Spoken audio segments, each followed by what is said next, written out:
Hi, everybody. Sorry, we're just getting everybody sorted because Sam and Clarky are walking out the door right now as well. So just give me a sec. I'll be here. I just need to grab my drink and make sure Peachy's good. So, just a minute. Why did I pause the music? What is going on with me?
We did it. Hello, everybody.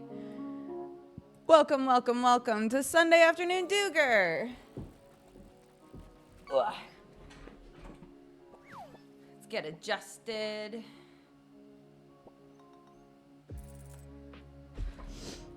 Now, I have the doggo today, which I think is fine.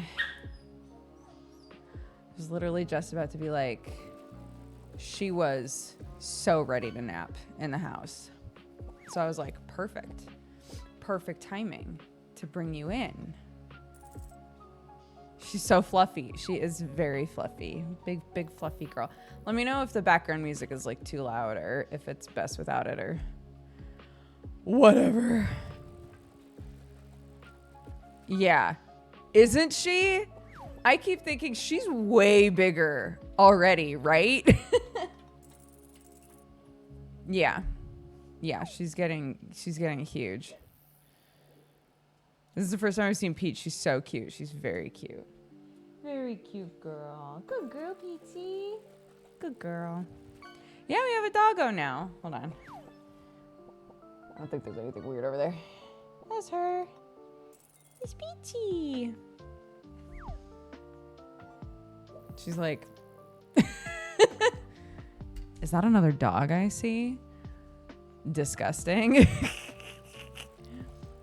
Yeah. Big girl. Big girl. But as always, she always manages to flop down out of camera She's fine. Camera shy dog. That's okay. She is. She's getting to be big already.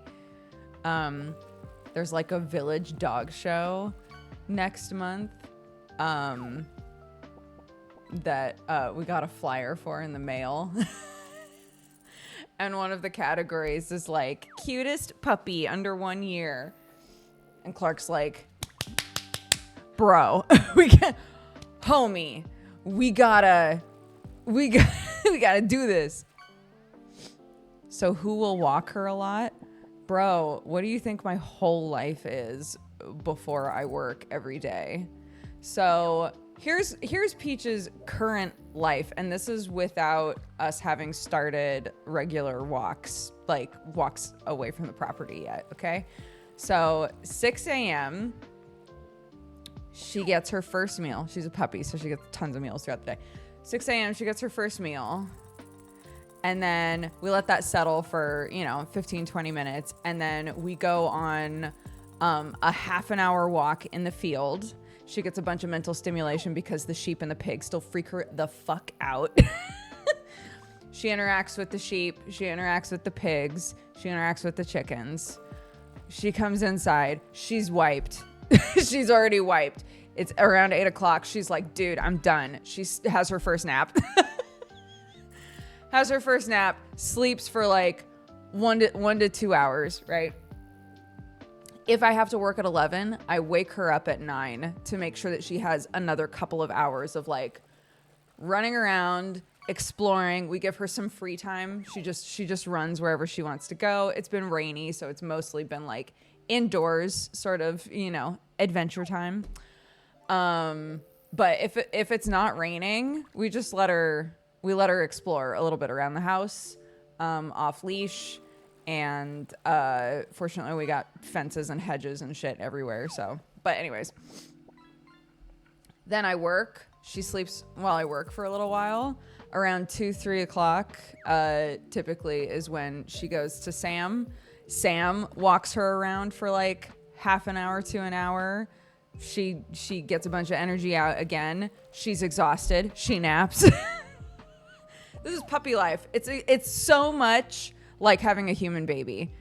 It's like stimulation, stimulation, stimulation. Holy shit, I'm tired. And then they just die for like 2 hours and then wake up again and are like, I need it. I need to do stuff. Stimulation, stimulation, stimulation. Holy shit, I'm tired. Passes out again. So, will she grow a lot more? Oh yeah. Yeah. She's a Samoyed, if you look them up. They are massive cloud dogs. Sam has always wanted to have a big dog. He loves big dogs. My big thing was just, I just want a dog that's not going to kill my mom. My mom is allergic to dogs. So I was like, as long as they're hypoallergenic or people with allergies do really well with them, get whatever dog you want. I don't give a shit. And so now here we are. And we have a dog. And much like those memes where the dad is like snuggling with a cat and the caption is, my dad didn't even want a cat, or my dad hates cats. I was the one who was like, I don't give a shit. This dog isn't even going to be mine. You and Clarky are the ones who want a dog so bad. Whatever. You get a dog. I don't care. And now she's my little buddy, and we hang out all the time. So.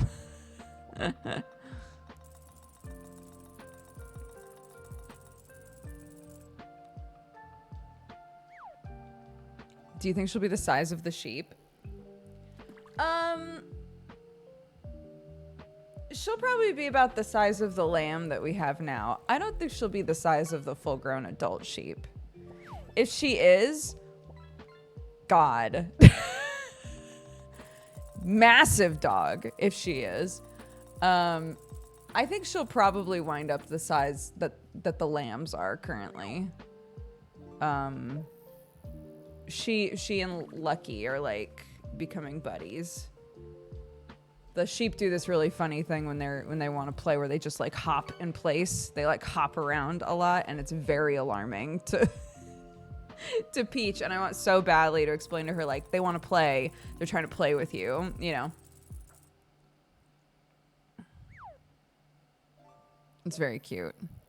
But she's gotten to the point now where she can approach them and sniff them. She can get right up next to them and sniff them and then kind of back away, and she won't bark and she won't freak out. She can like approach and then retreat without panicking and barking at them, which is a huge improvement.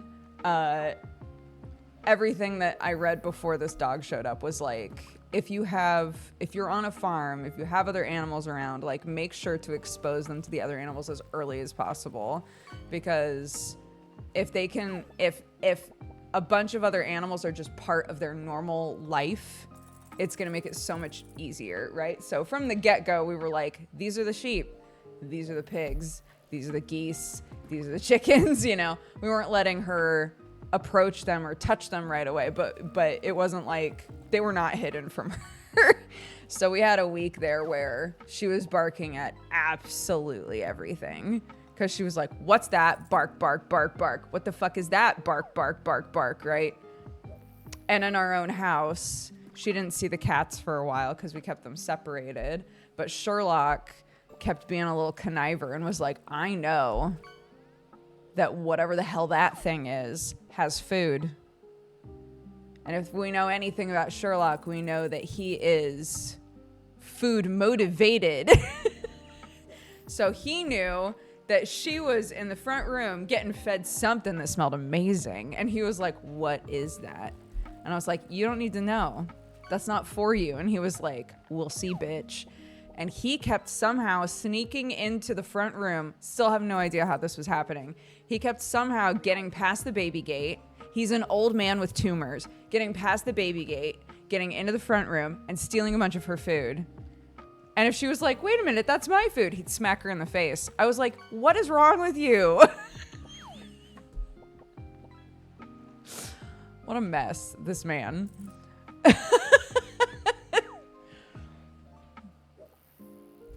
I know. I love him.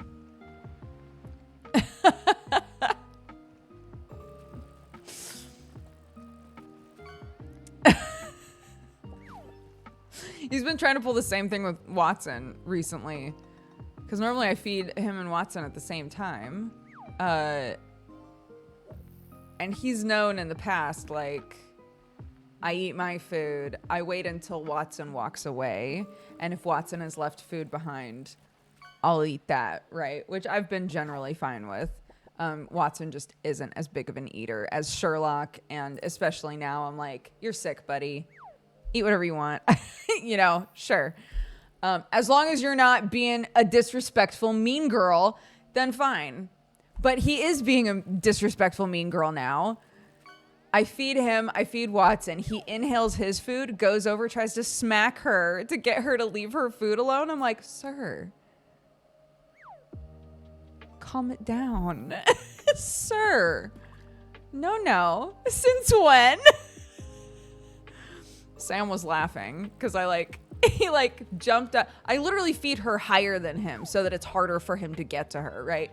I picked him up, plopped him on the floor, was like, absolutely not. And Sam was like, oh my God. He must be so offended right now. He's like, I'm sick. Excuse me. Don't do this to me. The thin line between scavenging and theft. Yeah. He's so rude about it. He's gotten so cheeky now that Peach is there, and he can scare the shit out of Peach. So he's like, that's right, I'm terrifying. Oh my God. And then Gus, who is my mother-in-law's new cat, he's like maybe 10 months old now, something like that. He's been around for a while, but like he was hidden away. He also loves to escape the house. I don't know if that's a Maine Coon thing. But he's another Maine Coon like Frank was, and he is just escaping all the time. Like the frequency with which the people in that house are outside like, Gus, Gus, where are you? But anyway, he snuck into my house. What a mistake. What a mistake. Gus didn't know. He wasn't told. He wasn't told that there's a maniac in my house named Sherlock who hates everybody. Yeah. I came in the house because I was outside with Peach, and I heard Clark yelling, "Mommy, the cats are freaking out!" And I was like, what? Came into the house. It was friendly fire. Gus is the exact same coloration as Watson. You can probably see where this is going. So Sherlock is hissing, freaking out at Gus. Gus is like, what have I done? I came into the wrong house, right? Gus and Watson get like confused with each other and like freak out a little bit and like are running back and forth, like trying to just keep away from each other. Watson doesn't want trouble, right? She didn't grow up on the mean streets like Sherlock did. So she doesn't want to fuck with anything, right? Like she's just like, just go. Just get out of the house. Just go, right? So they're doing this back and forth. Sherlock's like, I can't even tell who's who anymore. He starts swatting at both of them. I was like, stop! Stop! It was crazy. It was so crazy in the kitchen for a second there until I could pick up Gus and get him out of the house. Y'all set Gus up for failure. He's not supposed to be in my house. Yeah. I don't know which one is the real one. Watson's like, bro, what? No, Hissy Missy has to stay locked up for a few weeks. Because otherwise, she won't think of this as her home, you know? So she's locked away for a few weeks yet. I have yet to see her. I still have not seen her. She lurks in the shadows.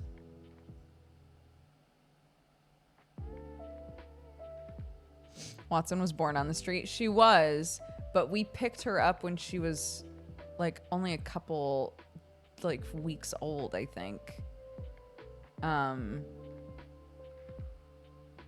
Maybe not even that. I can't even remember how old she was, but she was a baby. She was itty bitty, right? Sherlock was brought into the shelter when he was over 1 year old or around 1 year old. They guess, but, so he spent some time out there fending for himself, you know? He's settled very nicely into the indoor cat life, but if somebody needs to catch paws, if you will, he's ready.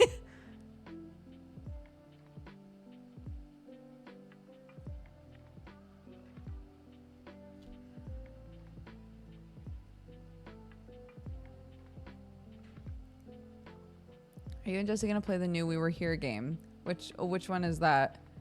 You put new in quotation marks. I'm curious.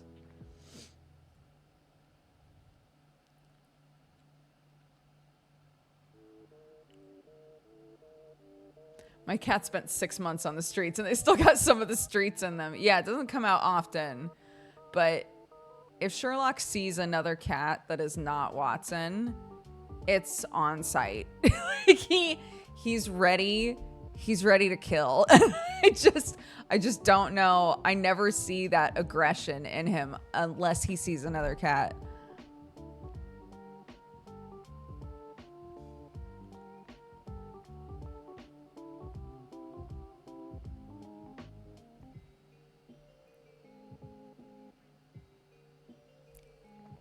Oh my God, who is that? Is that musician Jared Lawson, brother of DOOGER from YouTube? Did he do a UK tour once? Oh my God, I think he did. I should listen to his music sometime. I bet he's very talented.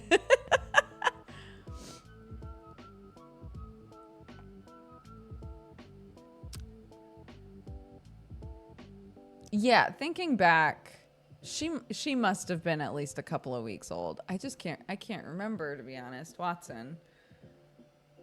I can't remember. Is this an ad? Hashtag ad. Go listen to my brother's music. He's good. He's a good boy.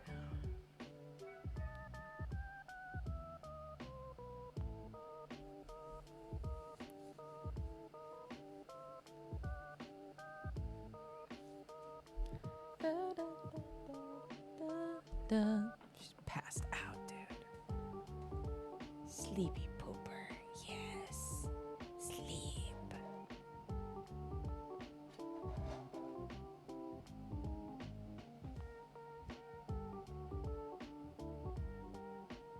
I almost woke her up just by staring at her. What the hell? She just knows. She feels the eyes on her.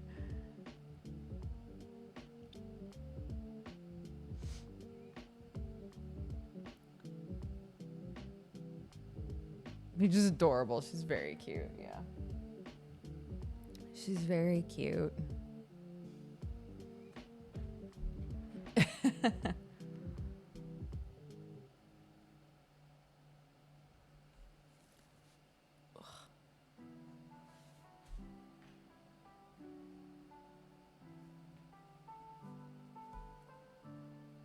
We were here, the friendship.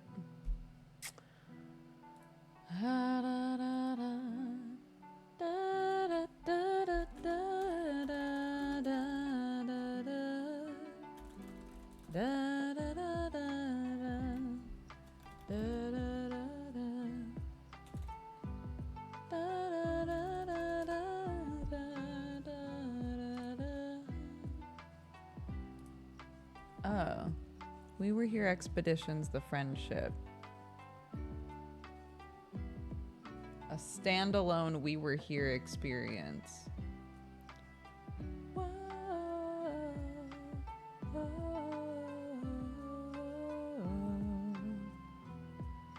welcome to the playground. Oh, it comes out in September. No, it came out in September of last year. Oh, okay. Tharwatha, thank you very much for subscribing. Welcome to the Cat Gang. Will you play the Kurzgesagt game Starbirds once it's released? I didn't even know Kurzgesagt was making a game.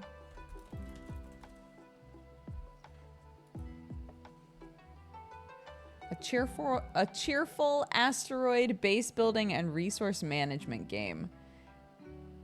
Discover and mine countless asteroids, create production networks, and guide your colony of spacefaring birds. I mean, yeah, I love Kurzgesagt. Even if the game was just kind of whatever, I'd still try it.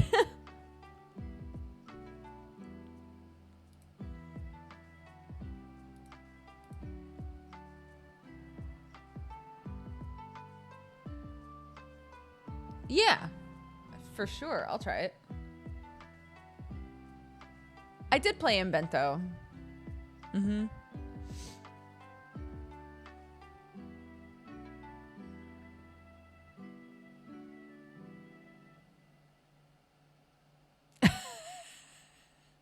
The old man energy of Sherlock being like, I can't tell who's who. I'm just going to slap you both. Watson looked so offended. Like, moi? Those of you who have been around for a very long time, you might remember stories of how if Sherlock went to the vet and came back, Watson used to like give him the aggressive cold shoulder for days because he would smell like the vet, right? She stopped doing that. But I still find it hilarious that the one time Sherlock gets confused and hisses at Watson and bats lightly at Watson, she's like, I'm like, dude, you have done this to him so many times. You've been confused about who he was so many times. Every time he goes for a checkup, dude. The one time that he's like, huh? You know, like, come on. Someone pointed out a while ago, because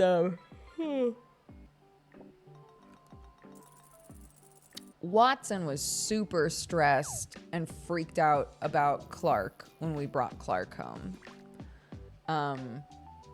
And somebody was like, well, maybe it's because she smells like a hospital. And as you know already, Watson doesn't like those smells. And I was like, that's fair. It might be, I mean, also just, it's a totally new creature in the house that is loud and weird. But yeah, maybe it's also partially that she smelled like a hospital when she came into the house.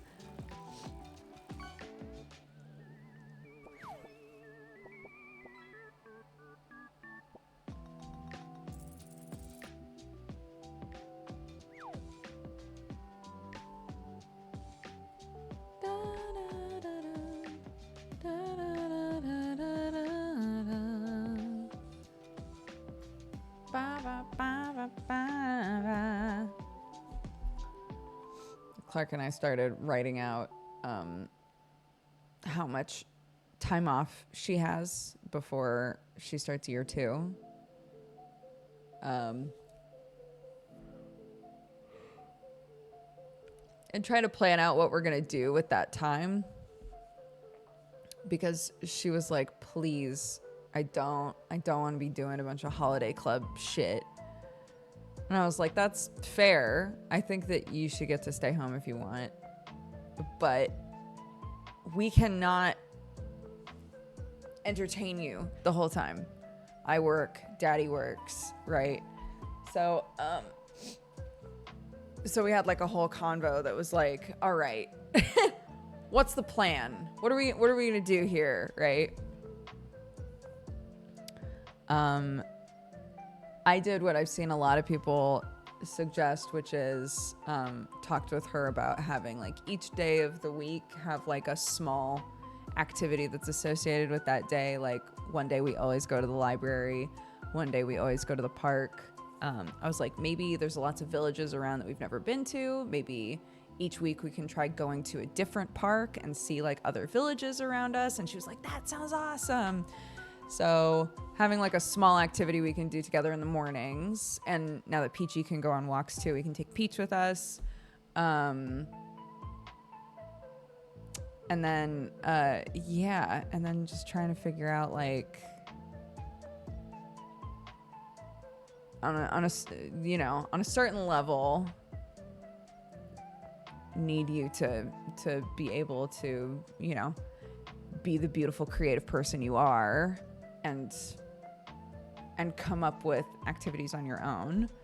But also if it's helpful, we can talk about potential activities ahead of time and start like trying to figure that shit out now, or like be prepared for that,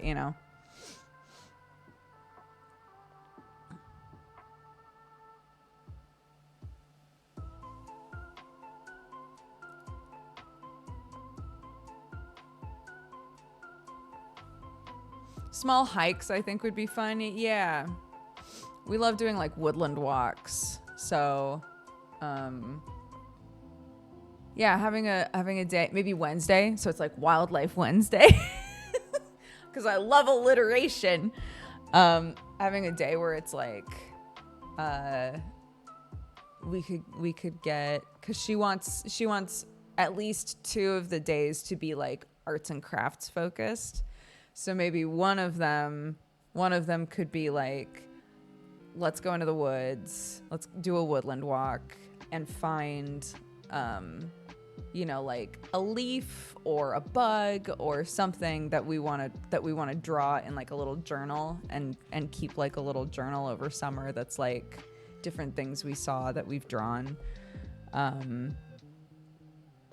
Sometimes it's really hard to establish that as like a fun thing, but I think she's at a good age for that now.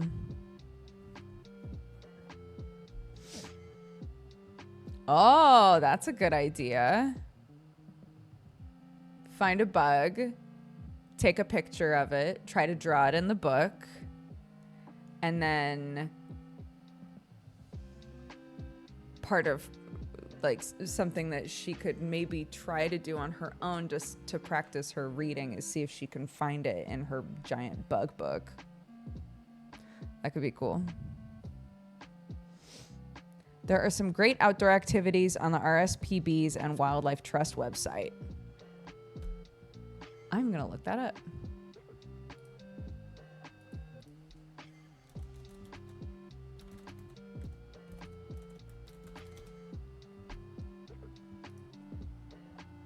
Okay, I've got it popped up.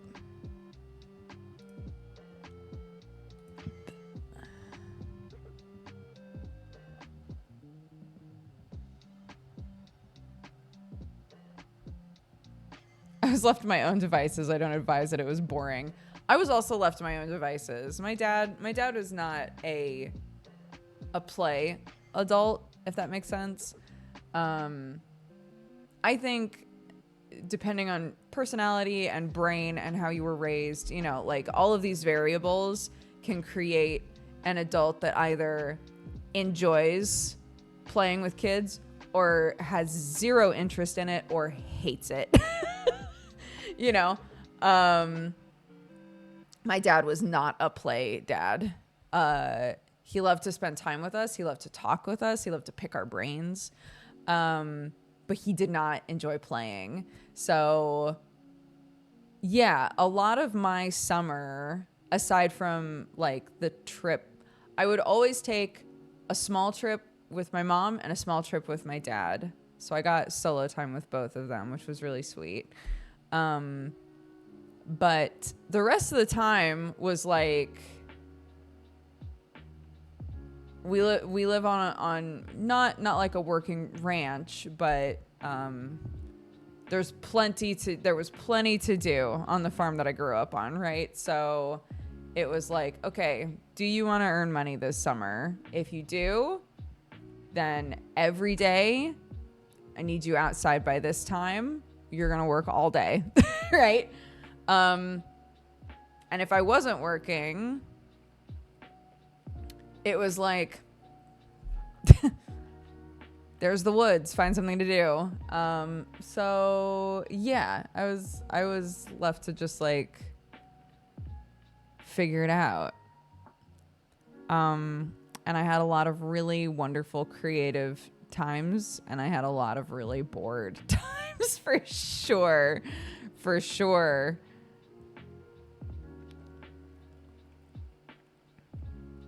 We need better words for different kinds of bored.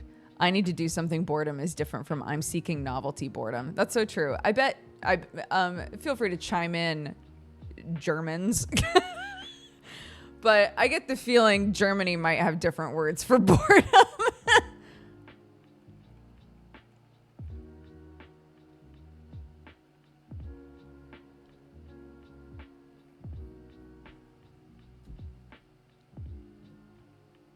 Mm-hmm. But I mean, my mom would keep track of how much money I had earned from working on the farm. And then every single weekend, she'd be like, let's go shopping. And I would immediately go to Suncoast. Would go to Suncoast and buy a bunch of anime VHS. That's what I spent all of my work money on. And it truly was like, this is so worth the time. This is so worth the effort of working outside to go to Suncoast every weekend and just buy some anime VHS tapes.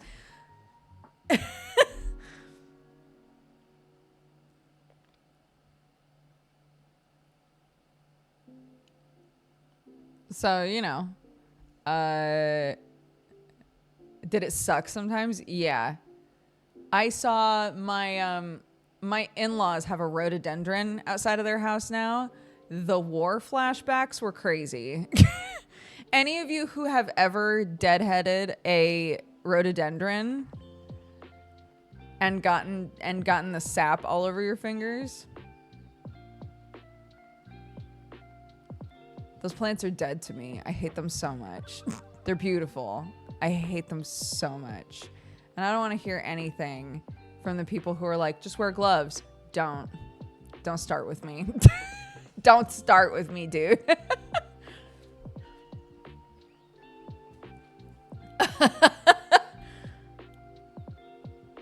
Yeah, roadies. The only time that I've appreciated working with rhododendrons so much, because I don't know why, my dad loved them. So we have gigantic rhodie plants on the property. The only time that I really appreciated it was I don't know why this is such a vivid memory. I was in a parking lot with a few people, and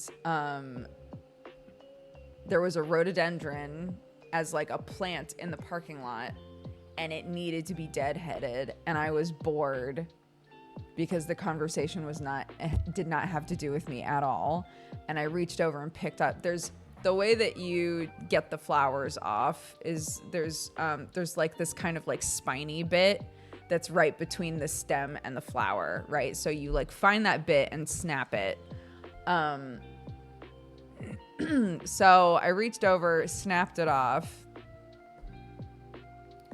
and someone in the group was like, "What are you doing?" And I took it as an opportunity to be like,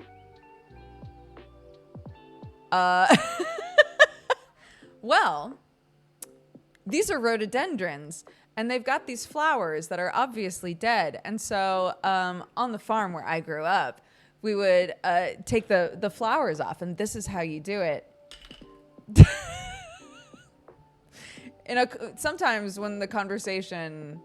Sometimes it's really nice to have the conversation not involve you whatsoever. And other times you're like, I'm so bored being here. Why am I here? You know? I took the opportunity to be like, and now my turn. Here's my niche information that I can give all of you about roadies.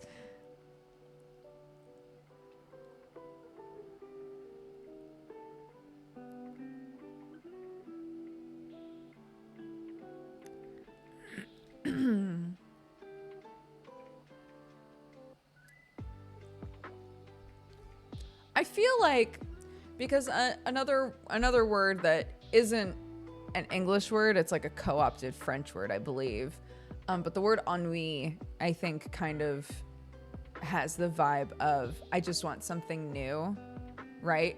It's bored, but it's not like, it's like life is boring. Everything's boring, right? My day to day is boring. Is how I've always taken the word ennui. So I feel like that's kind of how we use that word.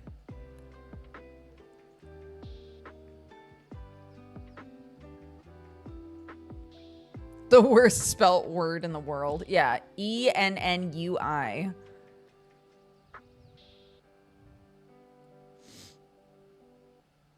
Ennui. Just like, God, give me something new, dude. Everything is boring.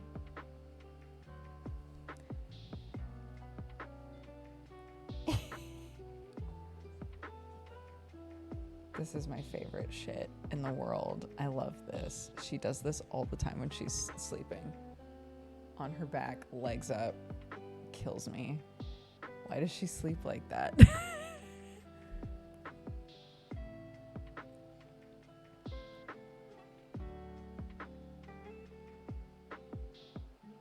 She's gotten so big. I know.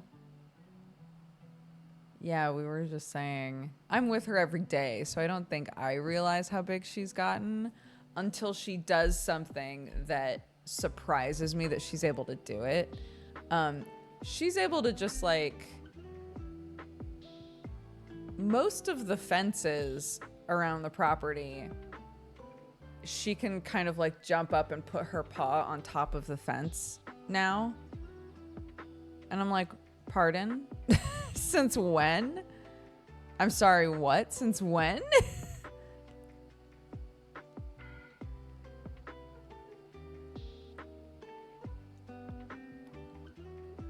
Don't like that for smart dogs. Yeah. Yeah. I said this on stream the other day, but Sam and I were taking Peachy for her morning, like, field walk. And she was, like, tugging at the lead, which is, you know, something that we were working on. And Sam was like, she's going to get huge and be able to just yank you over. And I was like, but she's not going to, because she's going to be a well-trained dog, right? And he was like, I mean, hopefully. And I was like, if she's not, that's our fucking fault. We shouldn't have a big-ass dog if it doesn't know not to pull people over. Correct? He was like, right, yes.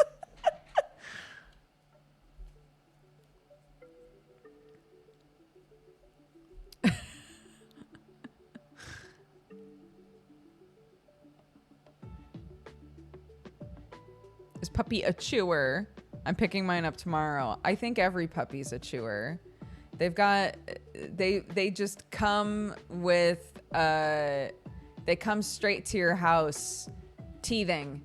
They come straight to your house with needles in their mouth, and sometimes they hurt and they want to bite stuff so bad, and they'll bite anything. They'll bite you. They'll bite shoes. They'll bite paper. They'll bite anything. They'll bite anything.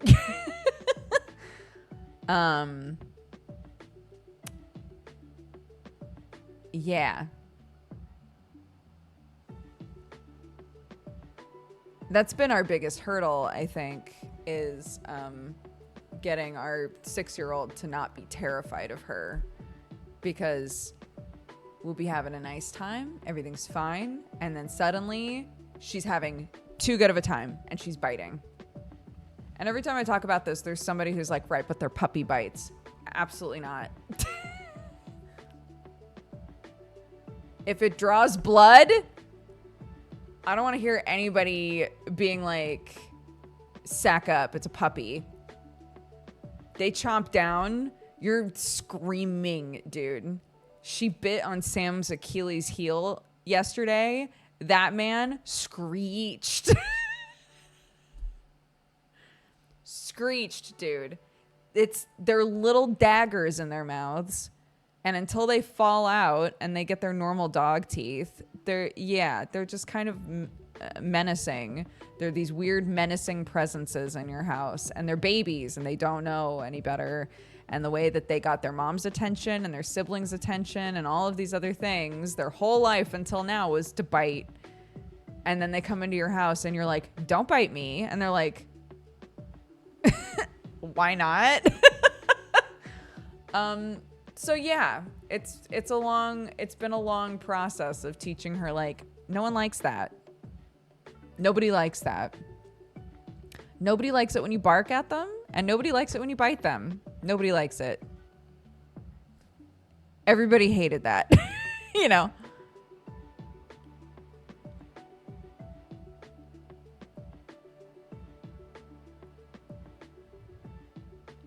Yeah, consistency and repetition forever. And it's like, there is a noticeable difference week to week. Very noticeable difference week to week. So, yeah. Yes, your puppy's gonna chew stuff. I don't think there is a magical puppy that comes home not chewing stuff. It's just part of the thing. I'm saying this as though I've raised a bunch of puppies. I haven't. This is my first indoor dog ever. But yeah, it's going to be a lot of deep breathing and patience. A lot of deep breathing and patience. And before you bring the puppy home, get down on the floor and look around and be like, if this was how tall I was and I wanted to bite something, what could I reach? And anything that you don't want them to bite, find a new home for it, just for a little while. You just don't want them to you know, make it a habit to grab certain things. So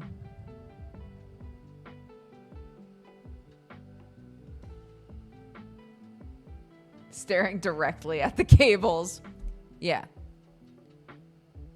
We've really lucked out that she doesn't seem to have much of an interest in cables, but generally there aren't any cables that she can reach. So that's helped. So that's helped a lot.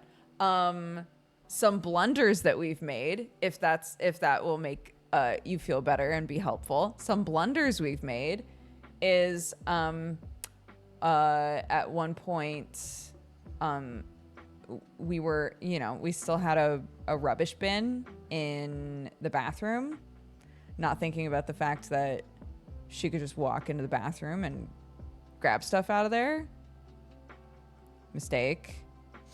That also happened because she was trapped in like one area of the house until basically last week.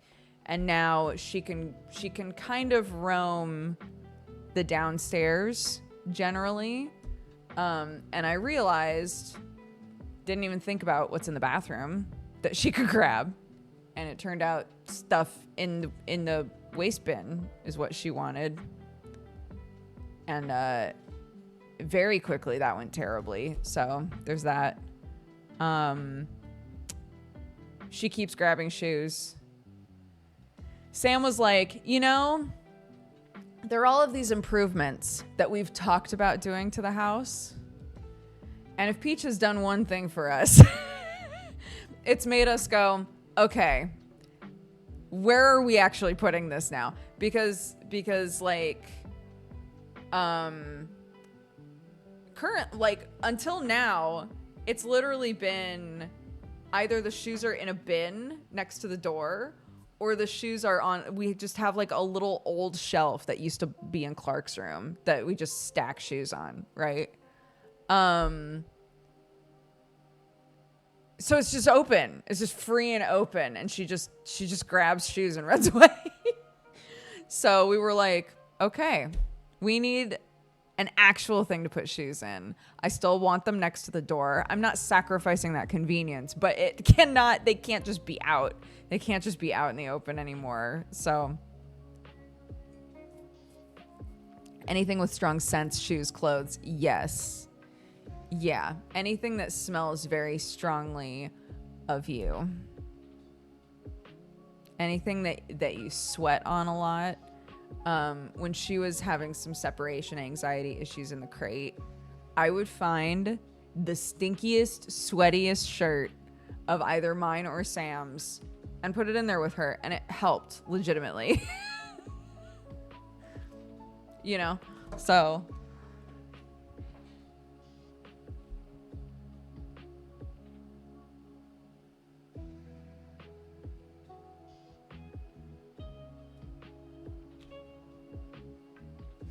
she's so cute. That right there, that's one of our shirts.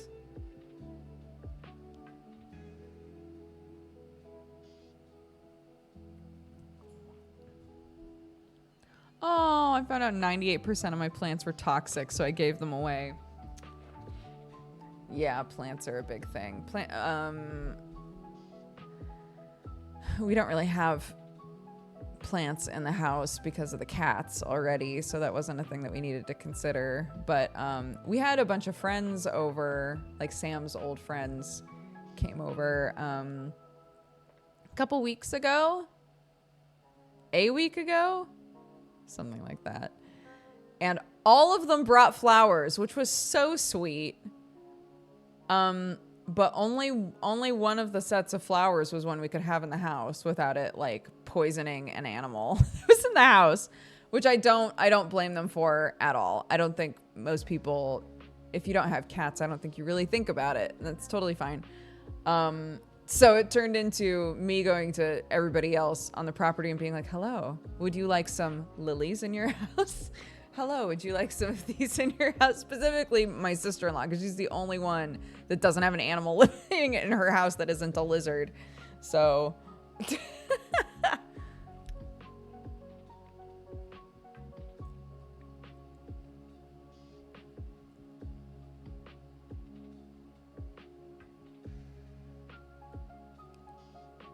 There's some plant sites now that let you sort by pet friendly / pet positive. It's been such a lifesaver. I should do that. Cause I do like, you know, real plants. But I don't like worrying that my cats are going to chew them. So yeah, it made me laugh cuz they were beautiful. But the second I was handed a whole bouquet of lilies, I was like, this is so nice. Thank you very much.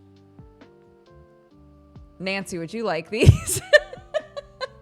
These would look lovely in your house, don't you think?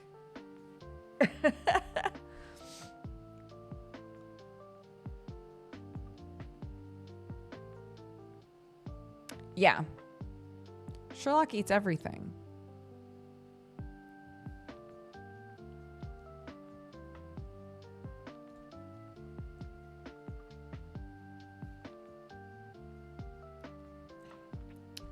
Sam was like, yeah, take them to her and then say that I got them for her. And I was like, no.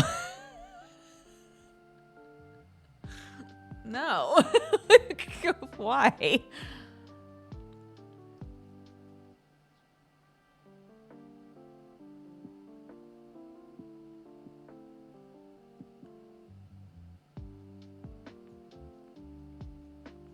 Can we peep the pic on the mug? Sure.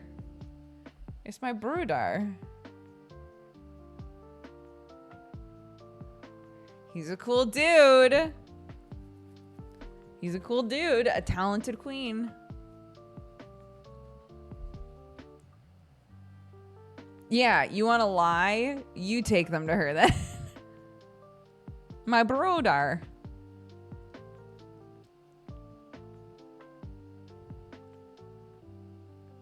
Is your brother Sirius Black? He kind of looks like him, huh?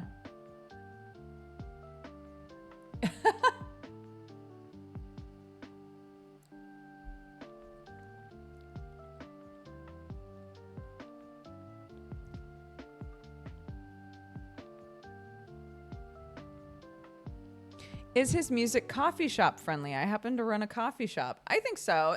He's got some stuff that's just instrumental, but he does like funk and soul music generally.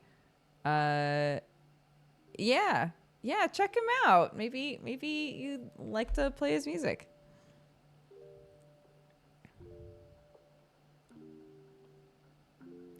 They are. Oh my gosh, I was gonna use one. I made Sam use one. Not made. I gave one of the mugs to Sam to use on stream, and he showed it to his chat. And I was like, I have to make sure that I use one on Sunday afternoon DOOGER, and I forgot. What a dingus. Yeah. The new mug. So the green version of this. So this is our old mug. And an ad just started. That's so tight. I love that. Disgusting. Good. Yeah. Don't put an ad over my ad. I was adding myself. I was adding. It was my ad.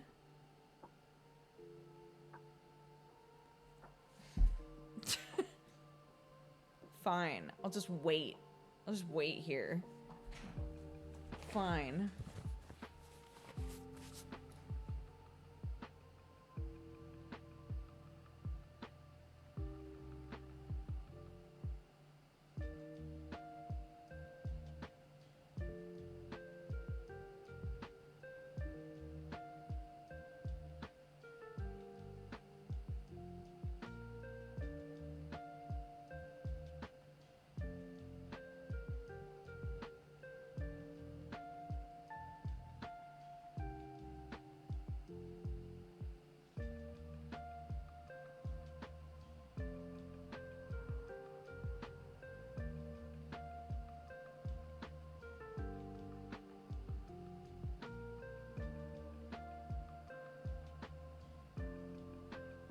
A minute and a half left? I can't hold it for a minute and a half.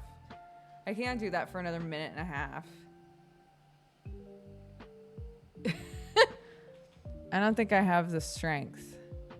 The strength, if you will, you know.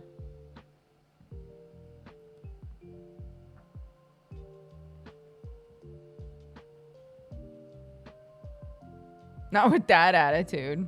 So true.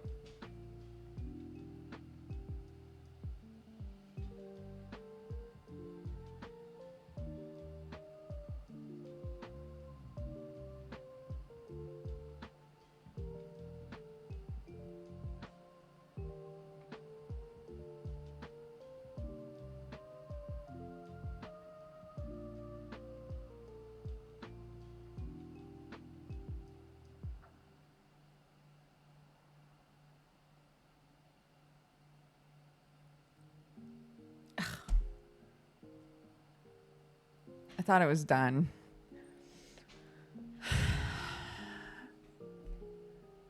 This is the hard thing, is you strike a pose, but then you're also trying to watch the like ad timer. And maybe you get duped by the ad timer. Like I just did.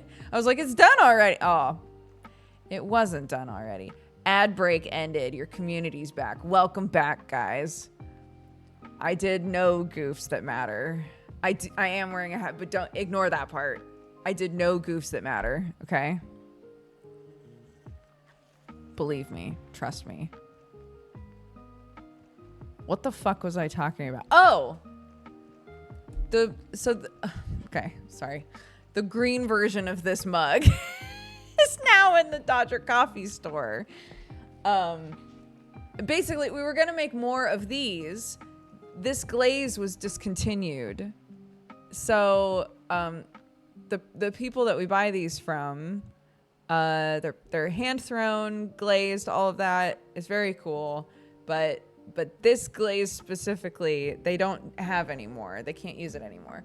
And so we were like, do we do something that's close but not the same color, or do we do something totally different? So I opted for something totally different. It's a very pretty green color, and I would love to show it to you.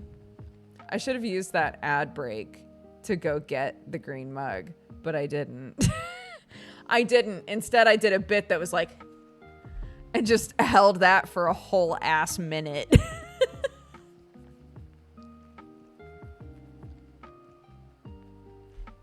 Disgusting.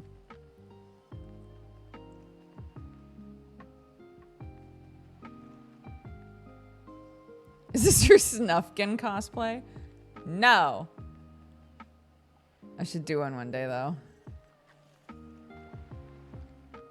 I pitched to my kid that on World Book Day she should be Little Mai, and I'll take her to school dressed as Snufkin, and she was like, yes. I don't know if she's still gonna want to do that by the time it's World Book Day in year 2, but I still think that would be amazing. It's like so good. Who's Sam? Well, Sam, I mean, I guess Sam can dress as something to pick her up from school. I don't think he will. I don't think he would hop on the bit. But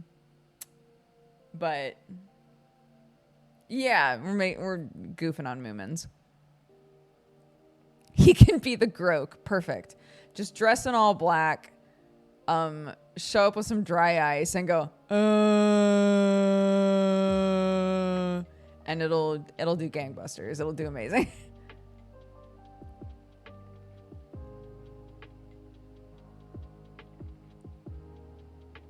He can dress as Papa Moomin's boat.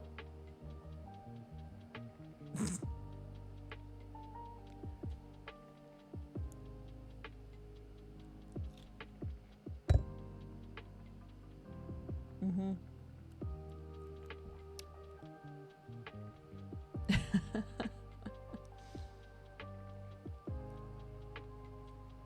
Sam's just going out as himself.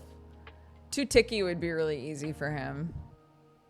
He doesn't... Well... I'm trying to think of a character with black hair. Tooticky's got blonde hair.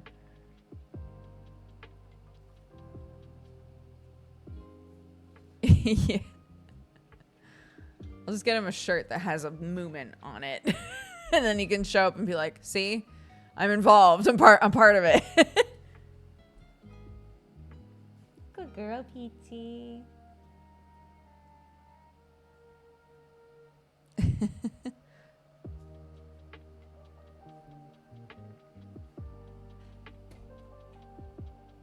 She cute. She cute. She's a cute, cute girl. I love her. A bark, bark, bark. A woof, woof, woof. A barkin', a woofin', a bork, bork, woof. I love her. She's a bark, bark. She's a bark, woof. A woof, woof, bark, bark. I love her. She's a cutie, patootie. A bark, bark, bark, woof, woof. Yes.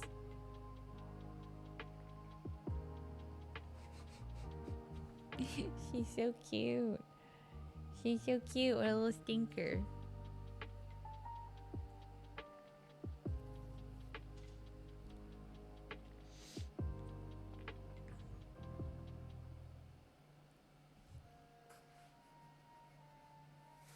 It's funny to me that she towers over both cats by now and they just bully her. Again, Watson doesn't. She and Watson, like, don't really interact. Watson does not want to interact with her. Sherlock, the only reason he interacts with her is because he keeps trying to steal her food. And so she's like, I'll bark. I guess I'll bark at him. I don't know what else to do. So anytime she sees Sherlock, she barks. Annoying. He's a hungry boy. He is. And look, I'm generally committed to just letting him eat as much as he wants. You know, at this point. Just be a happy boy that eats the cold cuts, you know.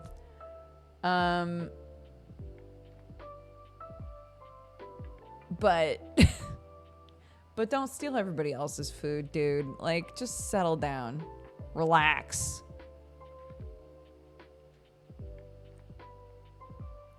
Oh my God. I thought he was gonna go ballistic because I picked him up because she was just barking at him incessantly. And I was like, stop. So I picked him up to put him up higher because generally if the cats are up, she doesn't bark. It's only if they're both on the ground. It's very silly. So I was like, I'm just going to put Sherlock up on the counter or something, right? Picked him up. Peach immediately goes trying to bite at his tail. And he was like, bitch. Bitch, you better stop, right? Hissing, like freaking out in my arms. And I was like, stop. Everybody. Everybody stop. Like, Jesus Christ.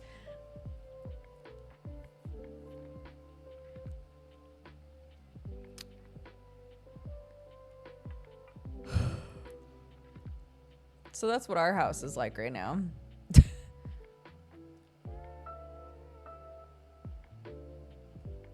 Is my kid oscillating wildly between, oh, she's so cute. She's the most beautiful dog in the world. And then 5 seconds later going, Mommy, she bit me. And then if any of the animals even hear the slightest tinkle of food on metal, they're all in the kitchen. Peach is barking. The cats are meowing. I have my earplugs in because otherwise I will scream.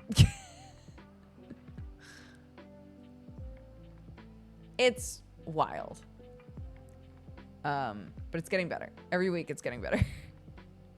Noticeably better, even though I live with her. So.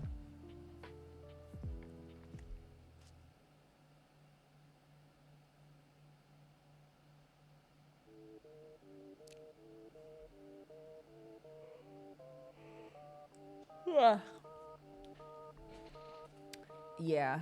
I started trying to refresh myself. So when I was a kid, my dog was a Blue Heeler Border Collie mix. And his name was Jake, and he was the loveliest dog.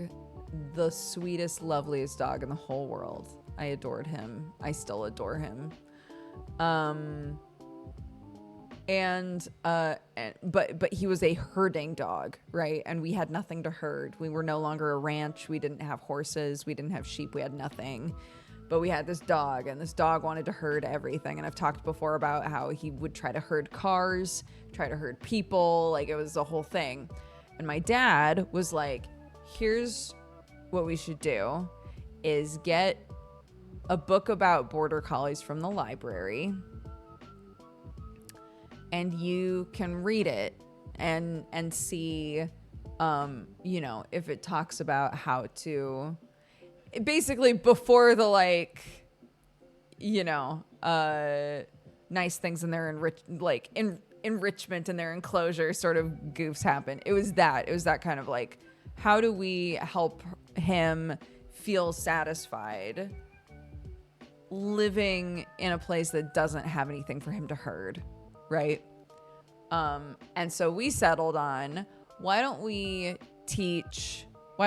do herding training, teach come by and away to me and all of that, and just for fun, right? Just for the stimulation, just and maybe he'll just enjoy the activity of like running in circles around a thing, right? And so as a little kid, I tried to teach my dog herding commands. I was not consistent enough with it. It didn't really stick. But it's been very funny reading about how to do all that again with this dog. Because one of the things that we've talked about is like, maybe because Samoyeds are meant to be working dogs, right? And I want her to feel like fulfilled and happy. And if that means she needs a job, even if it's kind of like a fake job, that's fine. So I was like, maybe I should teach her to herd chickens. And that way, when we have days where it's nice outside and we let the chickens out, we can make sure that we only let the chickens out when Peach is also out. And we can teach her to keep them in an area, right? Because we've talked about getting more chickens as well. So, etc.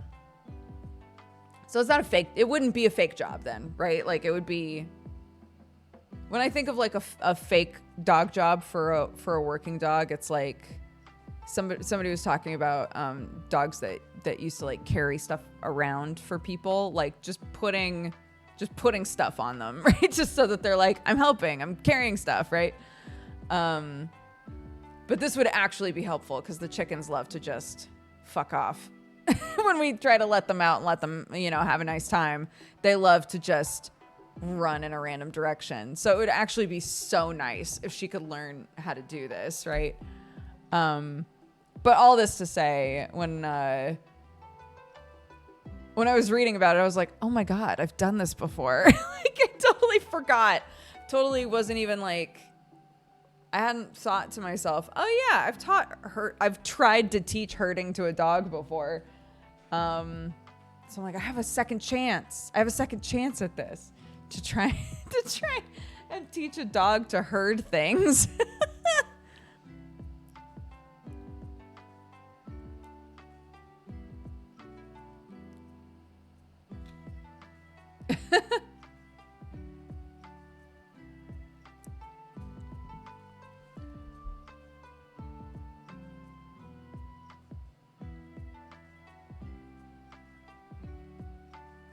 I recently learned that Dalmatians were bred to walk next to carriages. I did not know that.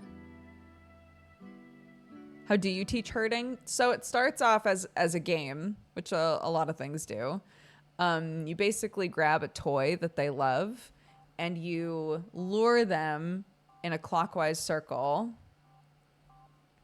And slowly, systematically, you take the toy away. and get them to do the circle without the toy. And once they've like really nailed that, then you can name it, right? Then you name the command. A lot of times it's best to like get them to do a thing before it has a name so that they don't accidentally associate doing it incorrectly with the name. So yeah, like taking a toy in a clockwise circle, and then a counterclockwise circle, give those two things names, which are typically come by and away to me. Give them names, and then introduce the concept of doing those circles around the animal that you want them to focus on. So then it would be do a circle around the chickens. Good job, praise, or treat, or whatever, right? Do a circle the other way around the chickens. Good job, praise, treat. That's like the most basic way. I'm sure that people have come up with really creative ways to teach it, like in a gradual way, you know?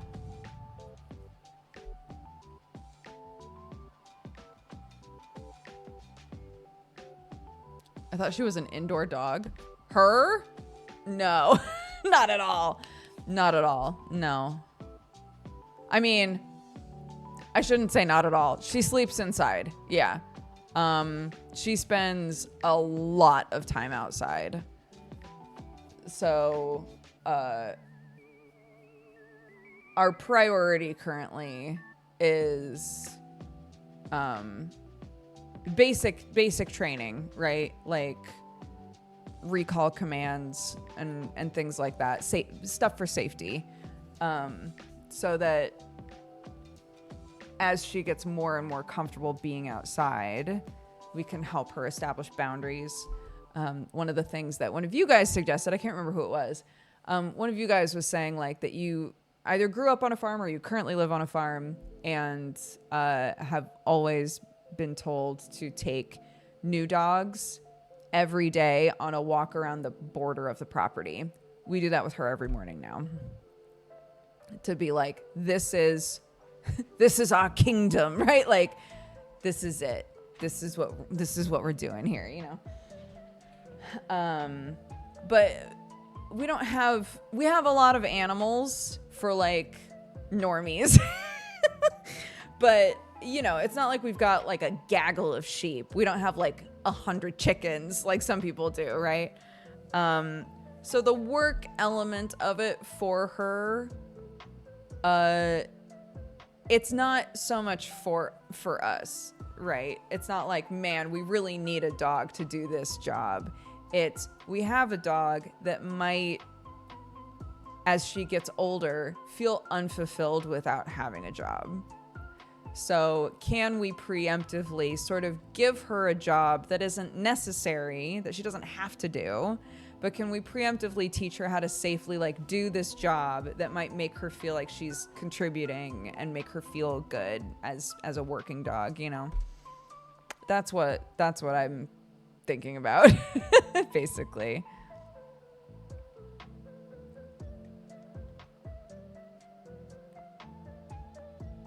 Geese are hyenas. Yeah. You must never go there. Points at the hyena. The hyena points at the goose fence. Never go over there. Never.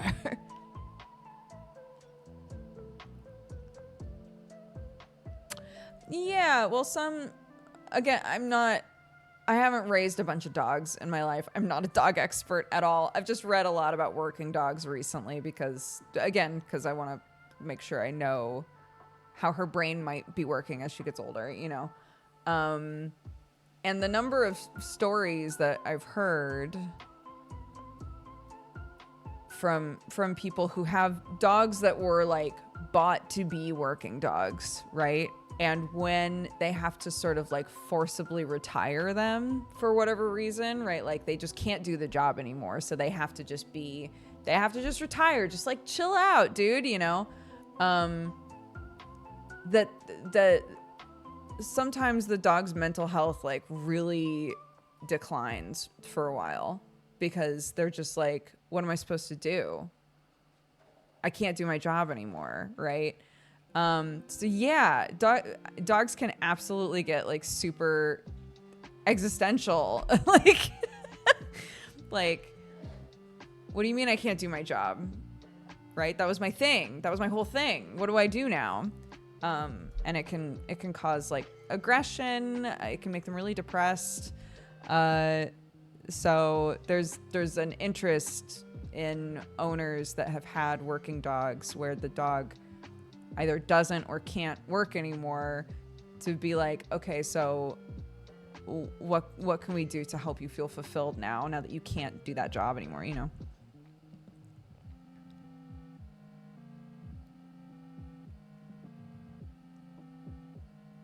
Oh, my mom has beagles that hunt. They don't actually help. It just keeps them happy. I love that. I think that's really cute.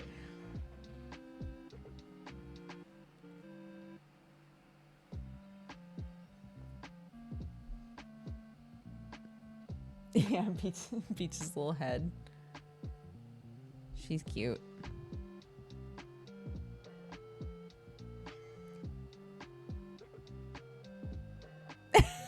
That's so cute.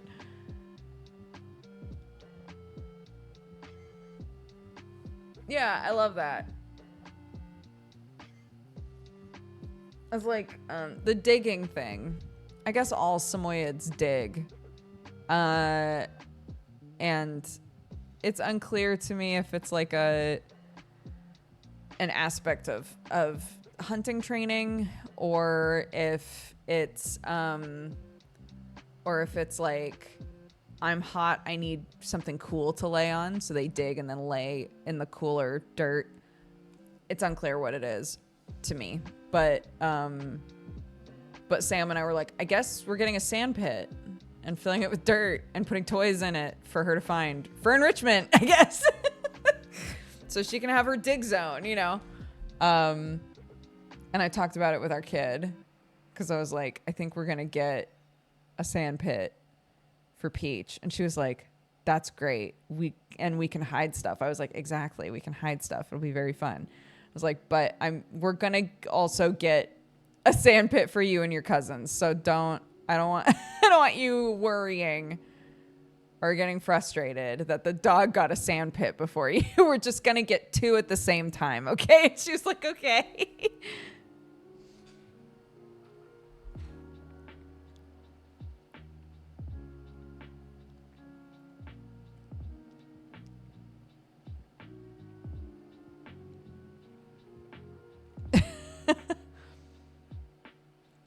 My kid in therapy in the future, like, I don't know, my parents just like, they just got all these things for that dog that I always wanted. I can't, she got a sand pit. I didn't even have a sand pit, dude.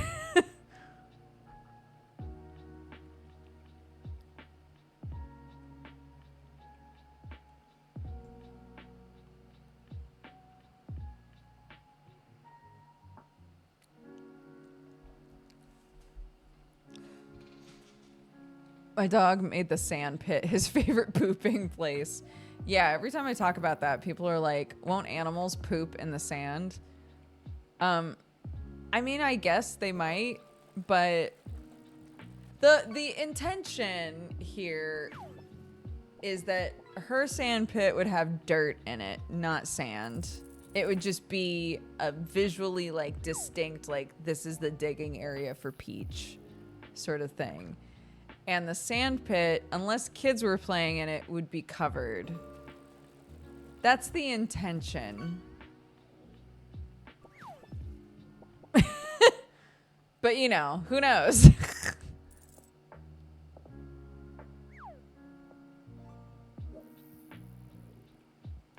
They do still make the turtle ones with the shell for the cover. Those are very cute. Yeah. I always wanted a swing set. They got a dog swing set instead.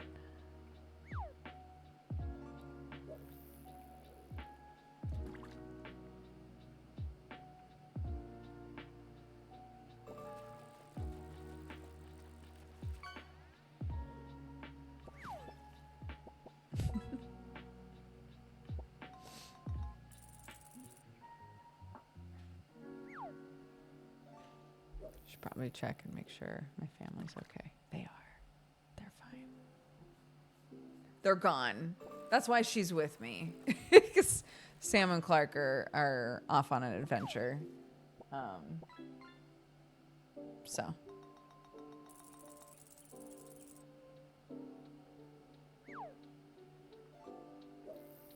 As an adult, I still sometimes think about the turtle sandbox. As an adult, I sometimes think about the Easy Bake Oven.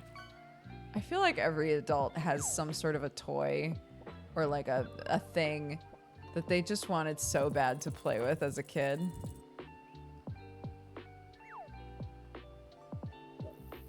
I feel like last time I was here, Clark was a BB, and now she's a whole people. She is. She's 6. She's 6 years old. She writes, she reads, she does math. She counted all of our clips that we used to hang dry clothes. She counted them all today for fun. I was like, great.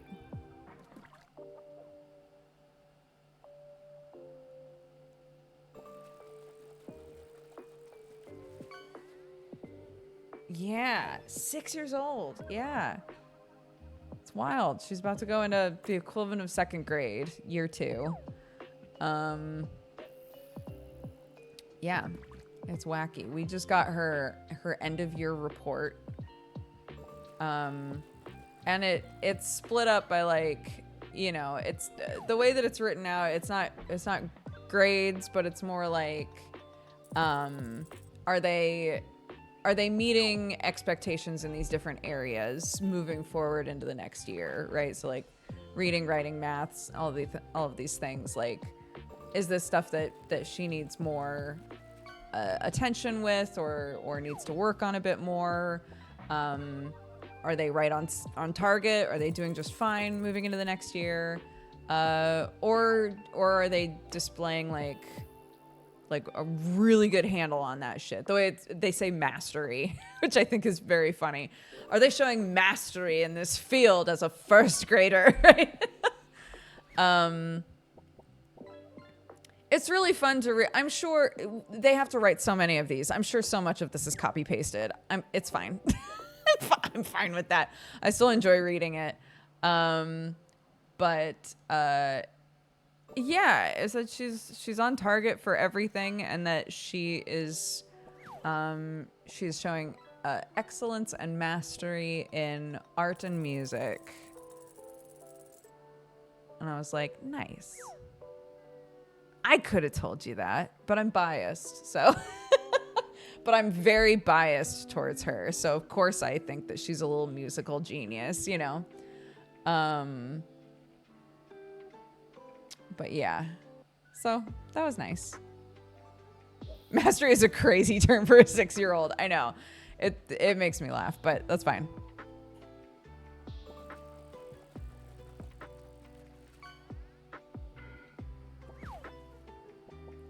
Yeah, we were at a birthday and there was a kid there. I was talking with one of the other parents and I was like, all of our kids are so bossy. And she was like, yeah, I think for whatever reason, a lot of these kids in this friend group are like only children. And she was like, I think only children can sometimes be really bossy, right? So it was like this party, it was really small. It was just like 6 kids. And it was a lot of them like bossing each other around, which is making me laugh. And they all just have like big, like super specific personalities. It's very cute. It feels very Babysitter's Club to me, like just Babysitter's Club characters, but as 6-year-olds, you know. But I can't remember what I was gonna say. But yeah, yes, they're all like fully like developing their own like styles and personalities and expressing themselves in like really specific ways. It's cute.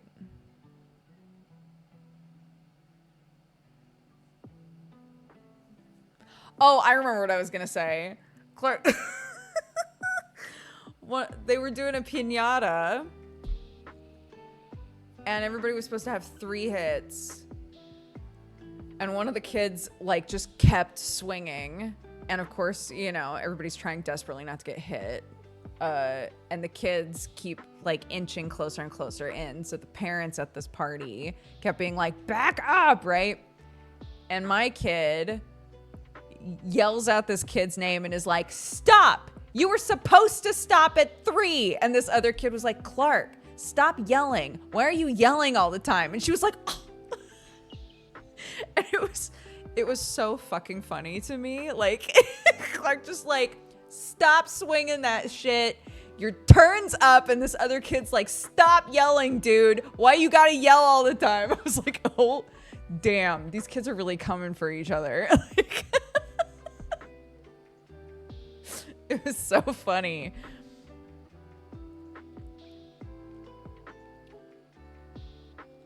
And then on the way, I could tell that it really, like, got to her. Because on the way home, I was like, did you have fun? And she was like, I did have a lot of fun. Except, insert kid's name here. Except so-and-so was telling me that I was being too loud and that I was yelling a lot. And I was like, you were yelling a lot. And she was like, yeah. I was like, but also, something to keep in mind is that our accents... was like American accents and the way that we talk, we naturally kind of sound louder because our vowel sounds are really harsh in comparison. And you and I already, we're not shy people generally, right? Like we project our voices already. So couple that with how, not grating, but like our voices pierce through pretty well, I think, because of how we say things. I was like, so if you're already yelling and then you also have a lot of Americanisms in how you're talking, I think, yeah, to some of the other kids, they're like, God, Clark is so loud, you know?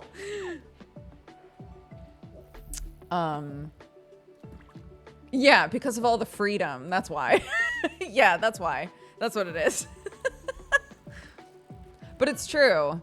You can pick out, if I'm like on the tube or something and there's another American speaking, I can hear them so distinctly, even if a bunch of other people are talking. It's the wah, meow, meow, meow, wah, wah, wah, wah, you know, like it like needles through all of the other sounds and you're like, an American? I hear them.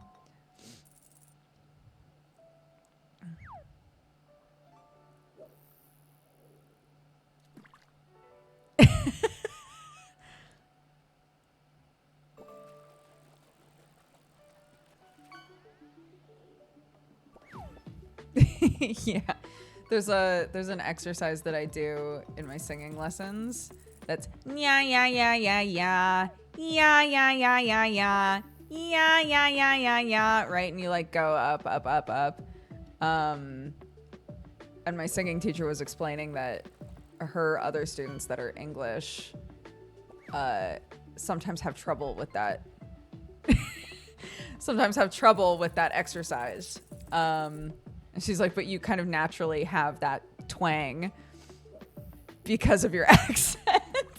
So she was like, this is a really, you know, easy exercise for you. I was like, cool, thanks.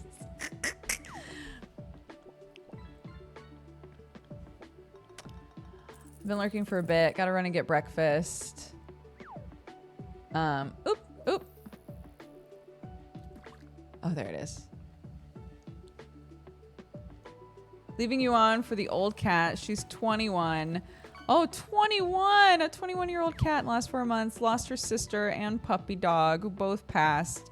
She's more snuggly than ever. Oh, sweetheart. I will do my best to keep your old kitty company. 21! That's so old for a cat.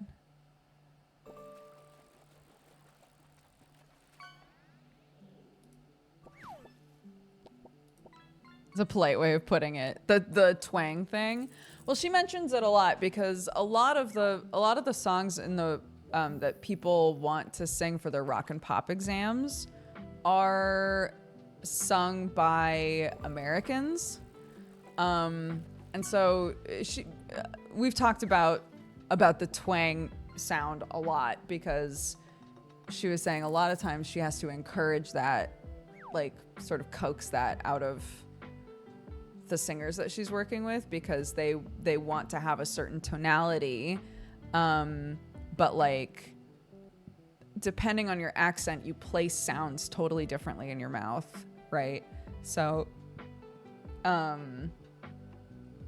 if I wanted to do a song that was done by a person who clearly has an English accent when they sing, I would have to change up the way that I was placing sounds in my mouth while I was singing, right? And so it's the same if English singers want to sing a song by an American and replicate the way that the American singer sang it. They have to try to add some of this like bright twanginess to the song again, there are so many accents in England, so it depends, right? It totally depends on what kind of accent you have and where you place sounds. If you sort of are naturally doing that, or if you kind of have to work at it.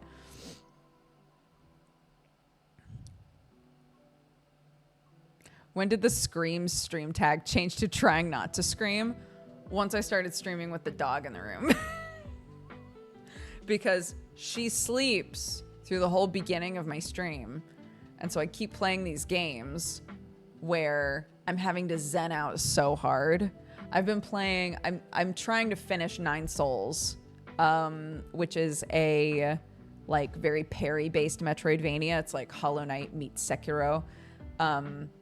And it's a horror game, and it's great. It's so good. I love it. The boss fights, because we're nearing endgame now, the boss fights that I'm into currently are like, I have to work at them for a while. And it's a lot of me just like, all right, let's do that again. Okay, that's fine. We'll go again, that's fine. It's totally fine. And for the most part, it's not that I'm creating the zen necessarily, but I do hit a point where I'm starting to get frustrated and I'm like, I don't know how to express this without waking up the dog. I don't know how to express this without my dog bursting awake.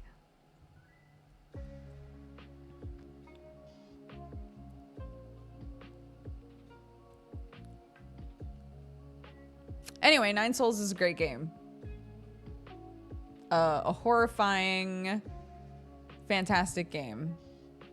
It's by the people who made Detention. It's a Taiwanese studio.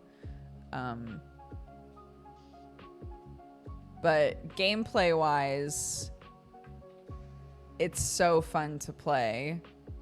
It is consistently horrifying, though. Pretty much from the get-go.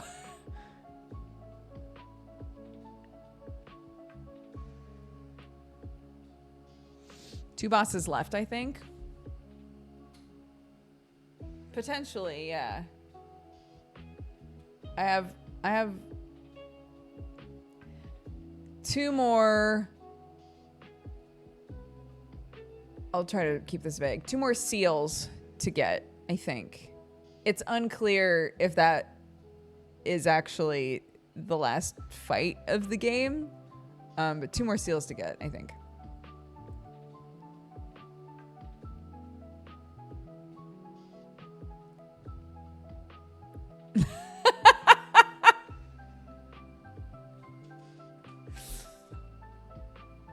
Yeah, and chat's noticing that when Peach gets snagged by Sam and leaves the room, it's like all of the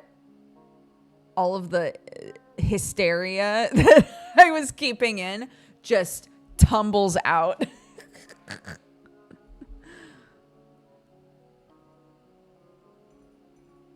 Oh, Cat Quest is so fun. I tried to get my kiddo into it, but a lot of things try to attack you in that game and it freaks her out. So I was like, okay, this is for future Clarky. Hi, Bretto. How are you, bud? Good old bird hands Dodger. That's what they call me.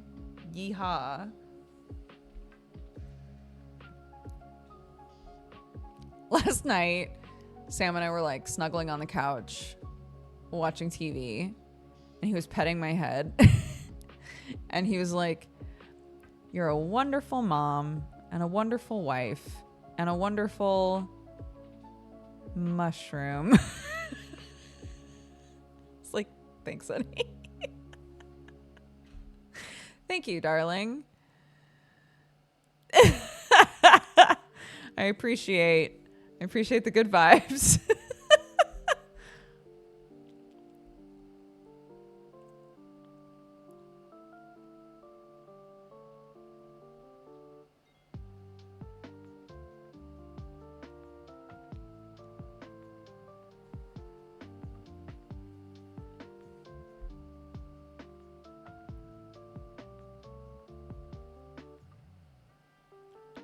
I was telling him about, I talked about this on stream a little bit, that there was a comment on, not the most recent Geek Enders, but the last one, I think, that was, and this is no shade to this person at all. It just made me spiral a little bit.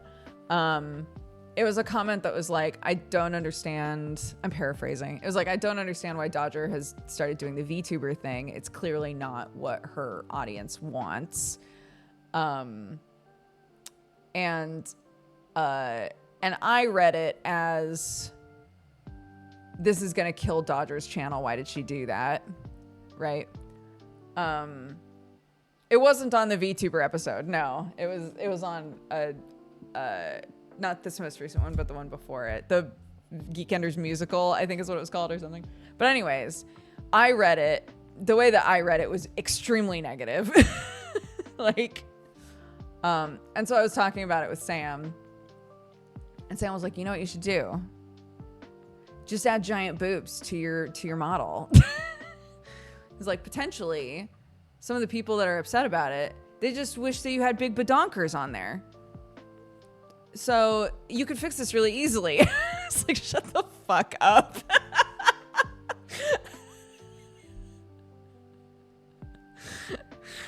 Because he knows that that's not at all what I would put on a VTuber ever. That I have no interest in having like a big booba VTuber, which again, not saying that because I don't think that that's perfectly fine or lovely, just because I would never want that for my VTuber, right? So he said it on purpose to knock me out of being like, man, what if they're right and my channel falls apart? I'm gonna be so sad. He was like, you can fix it so easy. I've got it for you. Here's the plan.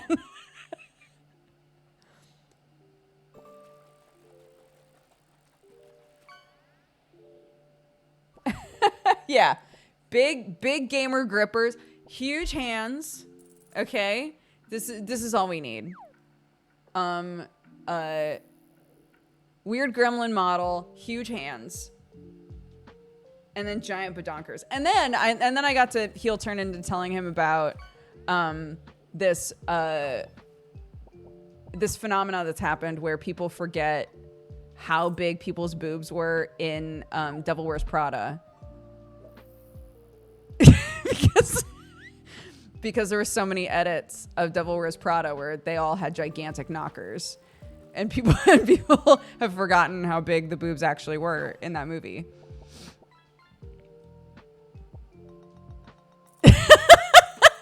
Anyways, these are the sort of things that my husband and I talk about.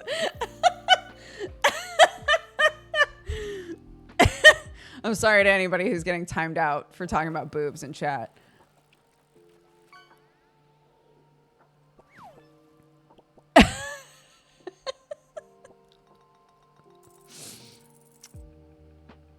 Also, I think I saw Carla in chat. I hope you're doing good, Carla. Thanks for swinging by.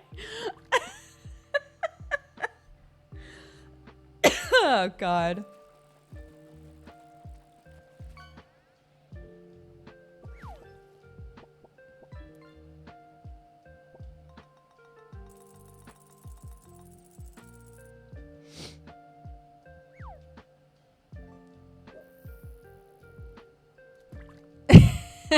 It's a great movie.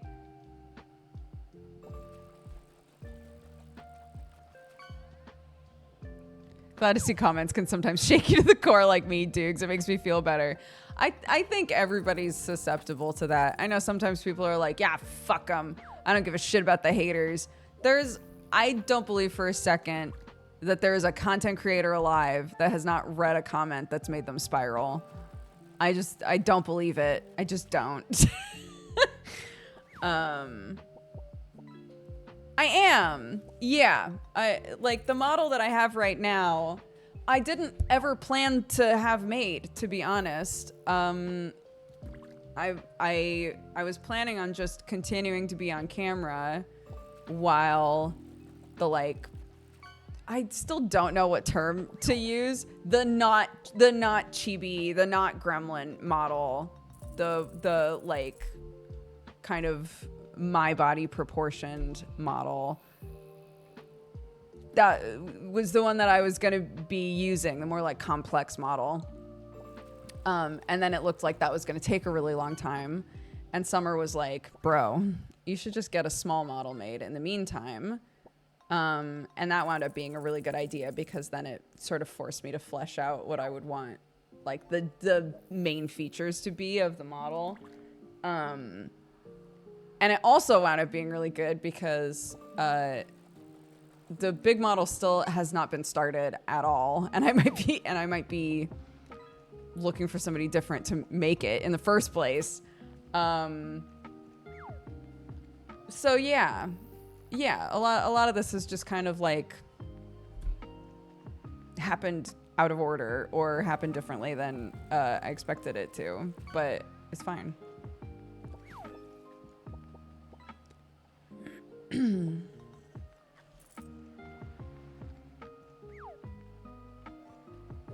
Thanks, guys. Thank you for all the sweet messages, guys. Belvy and Forecast and everybody. I appreciate it. Yeah, I know, like, I knew that starting to do more stuff off camera or as a VTuber, that some people find them really unsettling. I totally get that. And that for some people, they just enjoy seeing a person on camera, and if it's not that, it's not as relaxing or fun for them. I don't resent any reason that somebody would stop watching me at all. So I had sort of mentally prepared to see like a big dip in my viewership, and it has happened. But also, the sort of ease is back.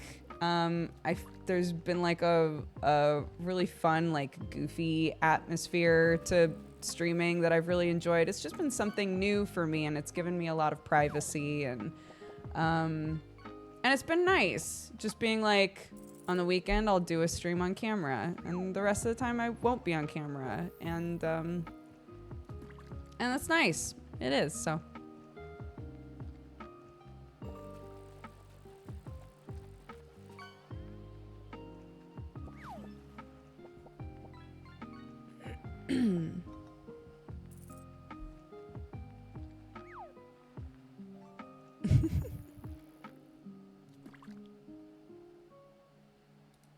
He just passed out. I know, dude. Knocked out. This is why I was like, oh my God, I gotta get her upstairs now. Because it was like 12:50. My Sunday stream starts at 1 o'clock my time. It was like 12:50, and she was in the kitchen just doing this, and I was like, we gotta go to work. We gotta get you upstairs before you fall asleep.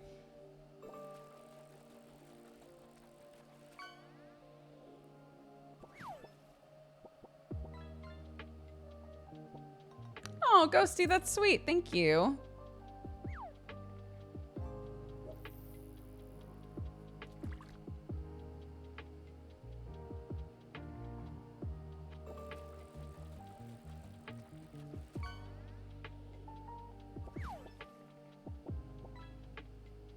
Yes, Timber, do it. Yeah, absolutely. There are so many potential reasons for people to be here or not be here, and I've said this a million times, and I hope, because it's a very genuine feeling, I hope that comes across. But if you swing by once a year or once every couple of years, dude, and you're just like, dude, I haven't been here in a long time because of XYZ, but just wanted to check in and see what you're up to. Like, how sick is that? Like, I think that's so sweet. Because there are tons of people that I like watch religiously that I don't watch anymore. But occasionally I'll think to myself, I wonder what they're up to. I wonder if they're still making stuff. Like, I hope they're doing good, you know? And I have nothing against them. I just stopped watching them for whatever reason.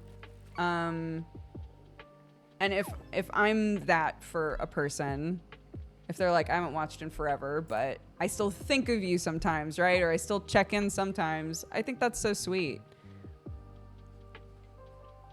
Peach says, me too. I also think that's, she's just like stumbling over to the water. Like, I'm tired, but I'm thirsty.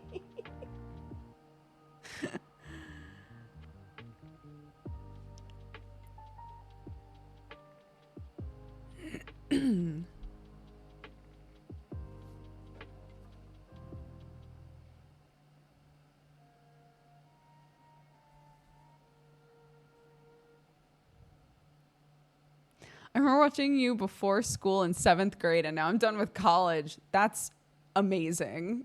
That's so wild.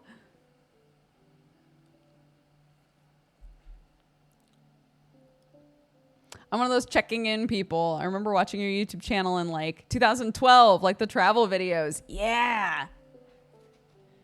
Yeah. I was thinking today, like, if I was going to start making, if I wanted to make, you know, day in the life-esque content again, what would that look like? What would that be like? And it would be very, very different from how it was when I was doing stuff like that before. Like, my life is so different now.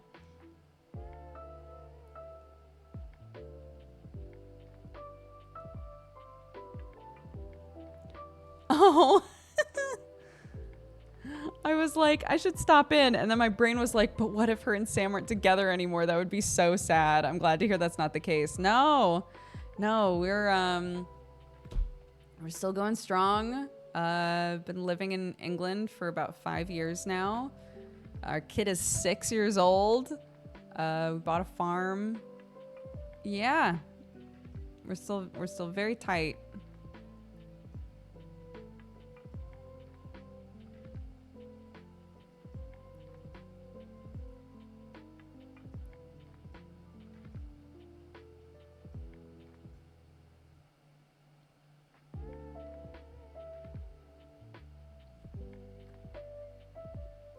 Yeah, Sam patted my head while we were snuggling and told me I was a very good mushroom. So, you know, it's just good to be supported.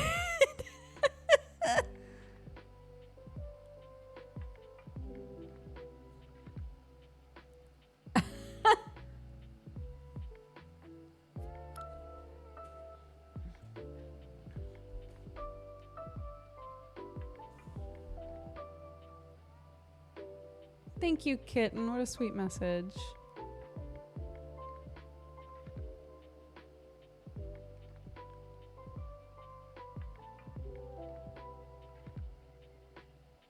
Clarky has dual citizenship, yeah, because Sam is an English citizen and I'm an American citizen.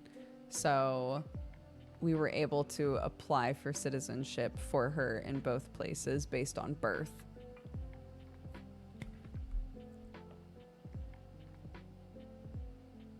Sam's model has been looking so dope on Manda's streams. I know, dude. So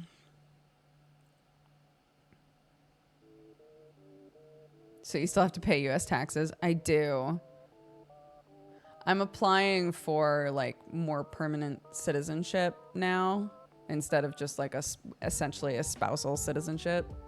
Not spousal, like spousal residency.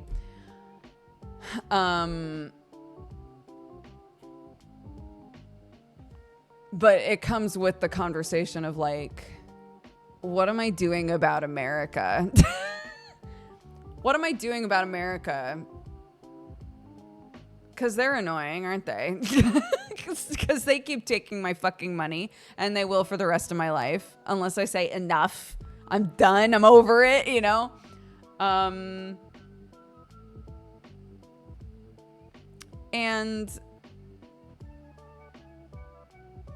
it's really interesting to be put in the position of like asking yourself, am I ever going to want to go back there?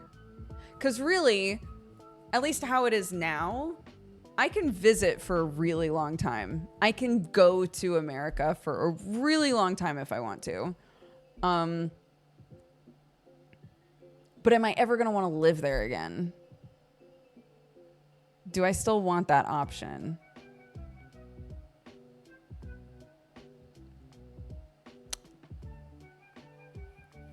I don't know. And I don't know at what point I should be like, no, I'm good. You know? The problem is because people are always like, just apply for citizenship in England and keep your American citizenship. America hates that. They don't like that. So if push comes to shove and it's like, do you want more permanent, stable residency in England? And in exchange, you have to give up American citizenship. What are you going to do? It's like...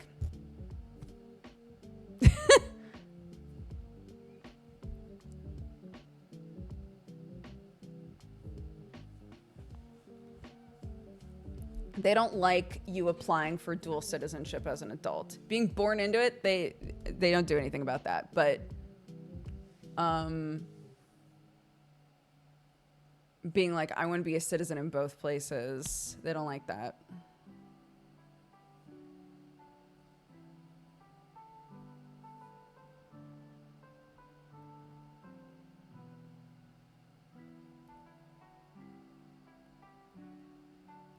My brother is potentially running into an issue with that. An ad! Sorry, Peachy.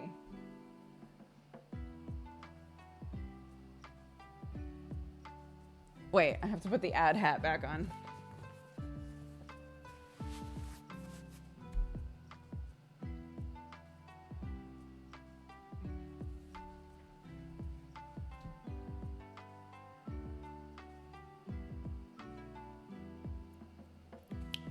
Yes! The cup! Oh my god. You're absolutely right. Wait a second. Hold on. I'm gonna mute myself, but I'm gonna leave this screen up. The dog might freak out, but you won't hear her freak out. And I think that's important.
for a little fish, a little frozen fish for her teefies.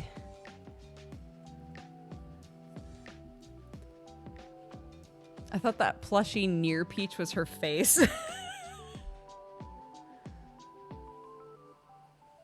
She eats those so fast. It's crazy.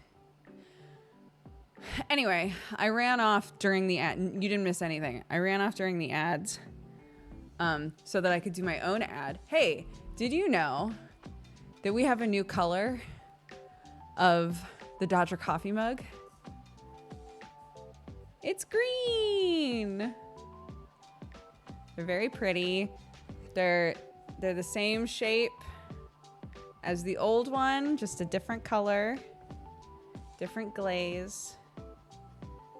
But they're very nice, hand-thrown mugs.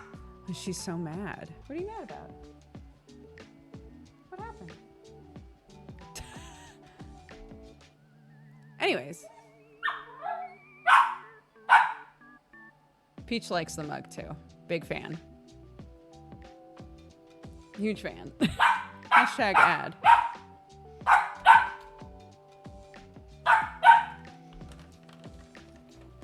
What are we barking about? What are we barking about?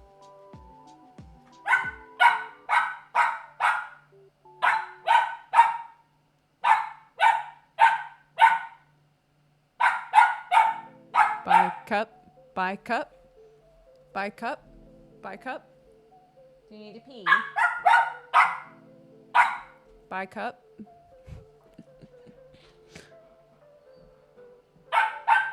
Bark, bark, buy cup. Okay, I know we just took a break, but we'll take a break properly, and I'll go take Peachy out to pee.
All right.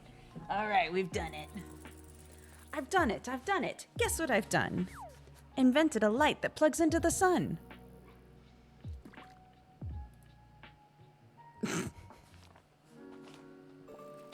Where's the dog? Hanging out with Grandma. I was like, hey, I'm only streaming for like 10 more minutes. Can she just hang outside with y'all?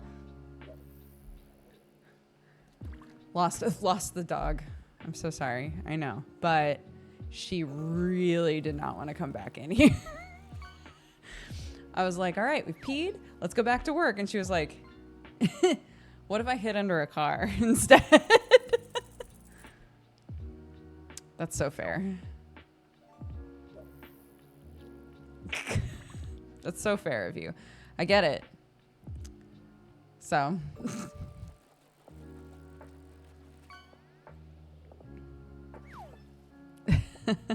It's because everybody's outside working now because the sun's finally out.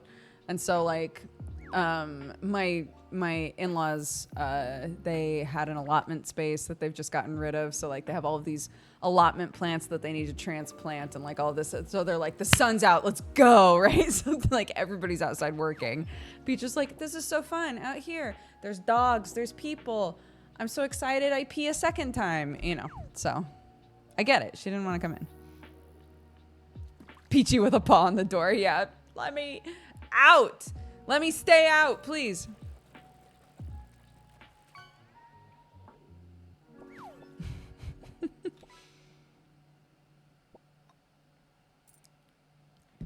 Also, thank to the person who said that my fake freckles look cute. Thank you so much. I worked hard on them.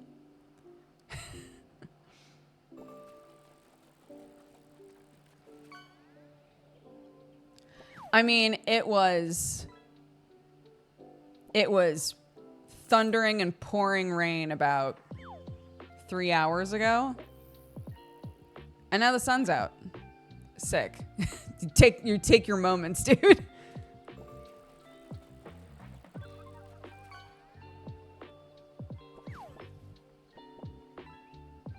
They are fake. Yeah, they're not real.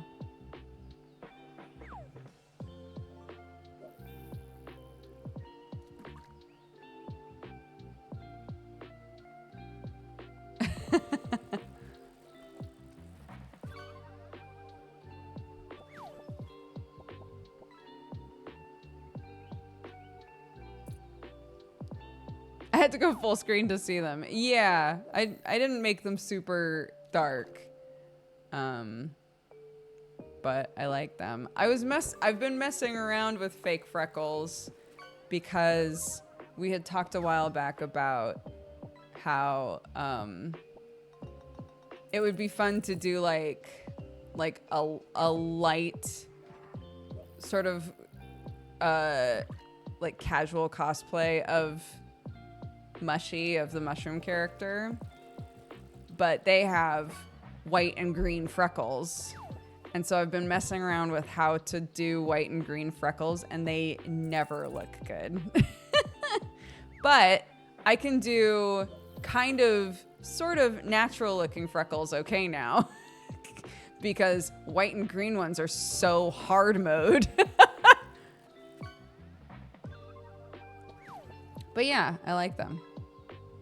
I have a friend who got Nick Terhorst got freckles tattooed on, and they're so cute.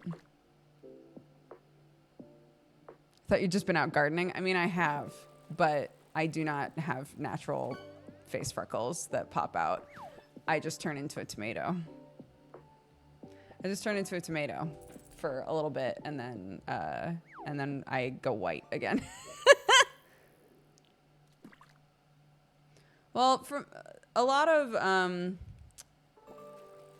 so yeah, there are people that just do freckle tattoos. That's like their whole thing.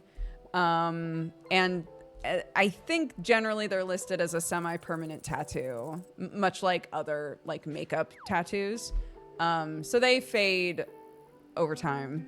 as all tattoos do, but like they fade a bit more rapidly. There's a lot of turnover on the skin on your face, you know.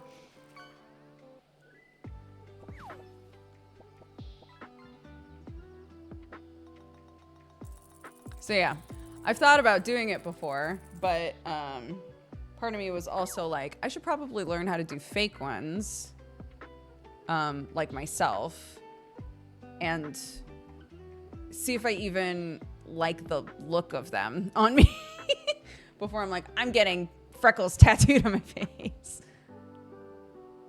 Yeah, hand tattoos as well, yes. When I was a kid, there was a lady that I knew who she didn't like the idea of wearing a wedding ring, so she got a ring tattooed onto her finger. She and her husband both did. And they had to get that shit touched up all the time because the fallout was so bad on the sides of the finger.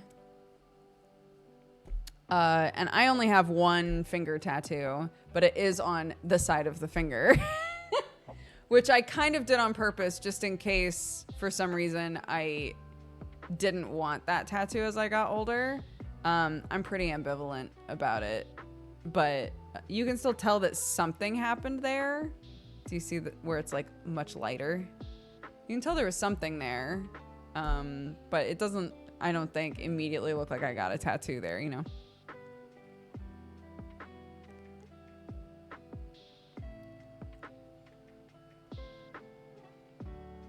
Yeah, I tried to use white pencil liner summer, and I think I would need white liquid liner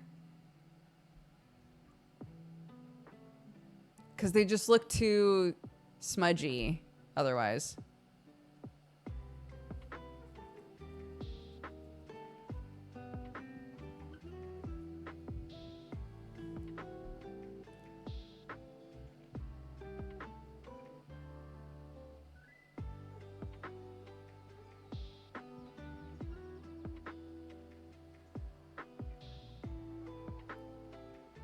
ColourPop white liner. I trust. I love my freckles. I used to join them up as a kid to make constellations on my face. That's very sweet. My kid has tattoos, not tattoos, Jesus. My kid has freckles on her face. She's getting more and more as she gets older. And I think they're so cute. And I know that kids, at least as when I was growing up, would get teased for having freckles. Which blows my mind because I think they're so pretty. I've always loved freckles on people's faces. So I don't know why kids get teased for it. I think sometimes kids will find just literally anything unique about another kid and use it to tear them down in one way or another. But I think they're beautiful. And yeah, Clark is just getting more and more and more of them popping up on her face. And I am trying to be mindful of the fact that I don't know what kids are like now. And if potentially she'll come home one day being like, I got made fun of for having freckles, you know? But again, if kids want to make fun of a person, they will find something, which sucks.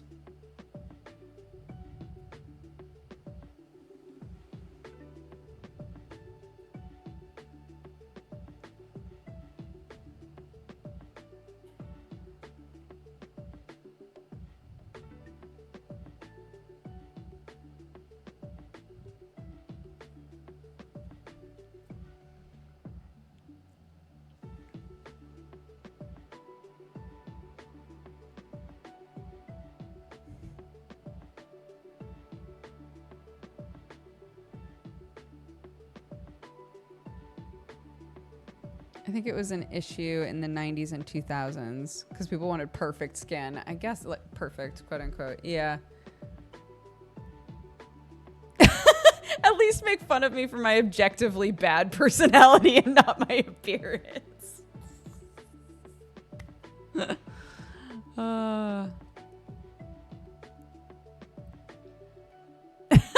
That's a very funny thing to say. Oh, goodness.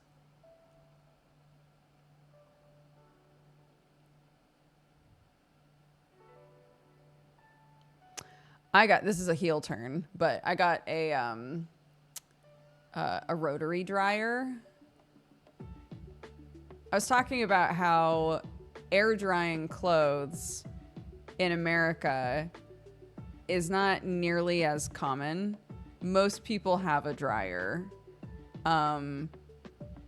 which is so weird because there's so many areas in America where it's just full ass sun all the time and they don't make use of it. And so anyways, I got it's called a rotary air dryer. It's like a big thing that it pops out of the ground and then it goes like this. And it sort of spins with the wind. So you hang all of your clothes on it. It's for drying clothes. You hang all your clothes on it and it'll sort of turn with the wind and stuff. But you have to cement it into the ground. I tried just putting it into, even though it said on the instructions that you have to cement it into the ground. I tried just putting it into the ground because I was like, I've got a big stake and a mallet. I'll just make a hole with the stake and then put the base into the hole and we'll just see how it goes. And it immediately started to tilt over. So after this, I'm going to mix up a little bit of cement because my father-in-law has some. I'm going to mix up a little bit of cement and try to cement in the base while the sun is out.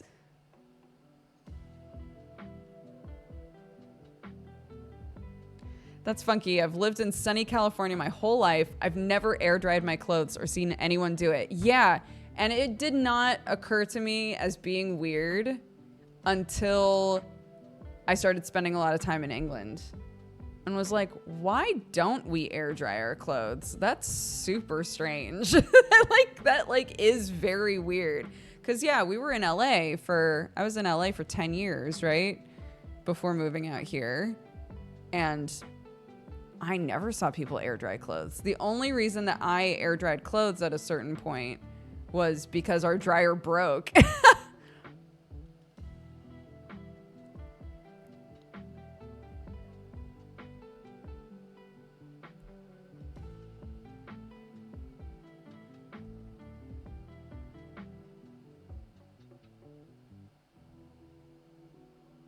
I love the smell of air-dried clothes so much. Air-dried sheets, even better. Air-dried jeans. Air-dried towels. My mother-in-law has got it down to a weird science. I don't like fabric softener. I don't use it. But, like, she has a process for air-drying towels where they are so soft. And mine are like sandpaper, which I don't mind, but I do feel bad for everyone else in my house.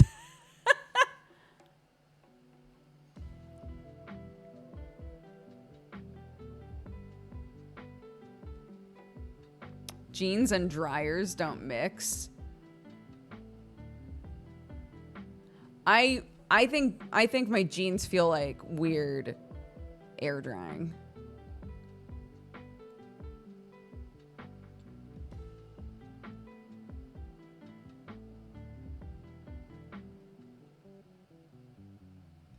Yeah. So currently, while we've had the sun, and all of Sam's clothes get air dried because he's so tall. Because he's so tall, and you can tell what clothes have shrunk and which ones haven't. So all of his clothes are in a separate thing. And it's like all of this shit is getting air dried because if it doesn't, it literally won't fit him anymore.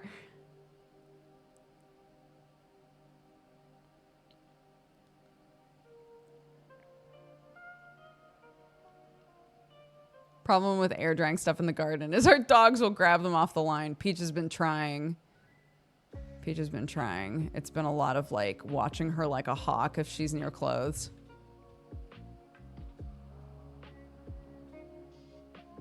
Do you have a freshen up setting on your dryer? We'll air dry the towels and then use a short cycle to soften them. Oh, that's an interesting idea. I don't know. I'd have to look. This is like when my mother-in-law was like, yeah, well, I mean, you're using your 20-minute cycle, right? And I was like, no, all of the cycles on our washer for some reason are like at least an hour and a half. And she was like, I bet you money. I bet you money you have either a 20-minute or a 30-minute cycle on your washer. And I went to look and it was right there, clear as day. And I was like, I could have been washing clothes in 20 minutes. What the fuck? I was so upset.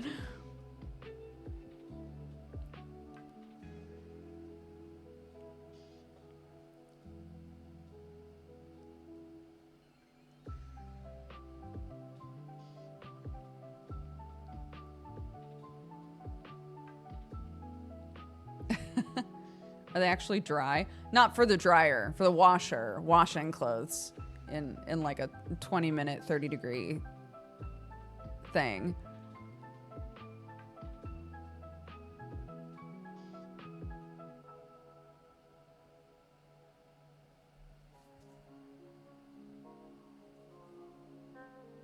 So I'd be like, God, laundry takes for fucking ever. But if you're air drying and the turnover is like, you get a bunch of clothes on the line in 20 minutes, that's great. Most clothes don't actually need like an hour wash. Yeah, exactly. So now it's like pretty much everything goes in the 20-minute cycle unless it's Clark's clothes. I try to clean really well. Towels. There's like specific things, sheets that are like, okay, these are getting a long hot cycle, right? But it's definitely not everything.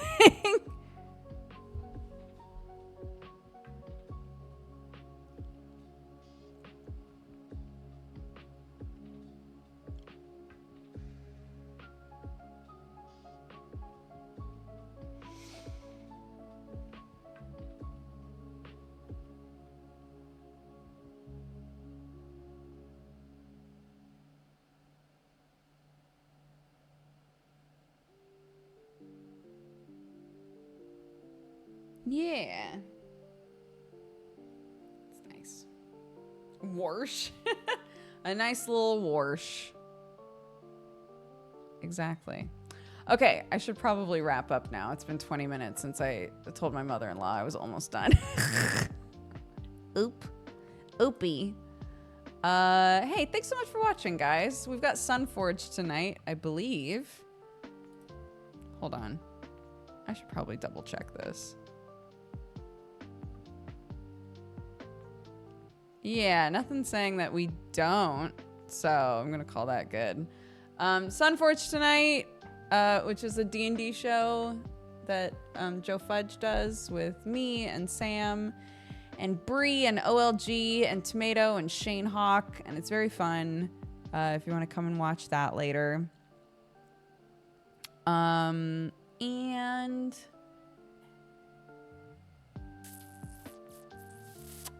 I think that's it. I'll be streaming again tomorrow. We're gonna try to finish up 9 Souls. We'll see how we do.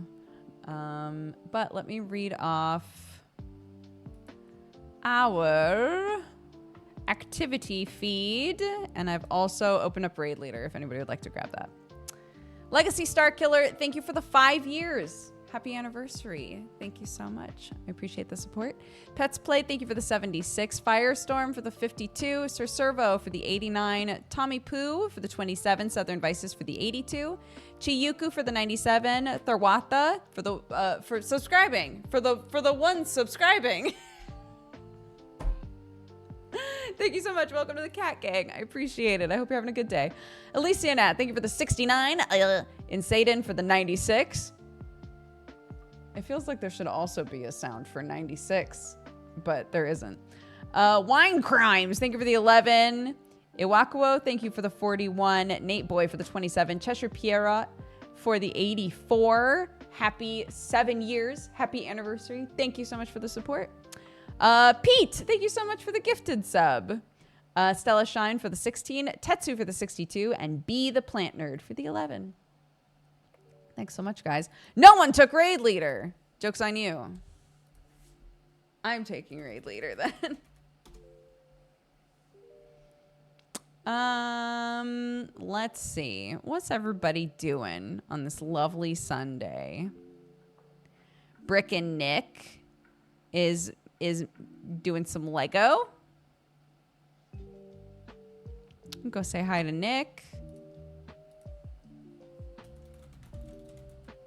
Oops, Burke, Brick and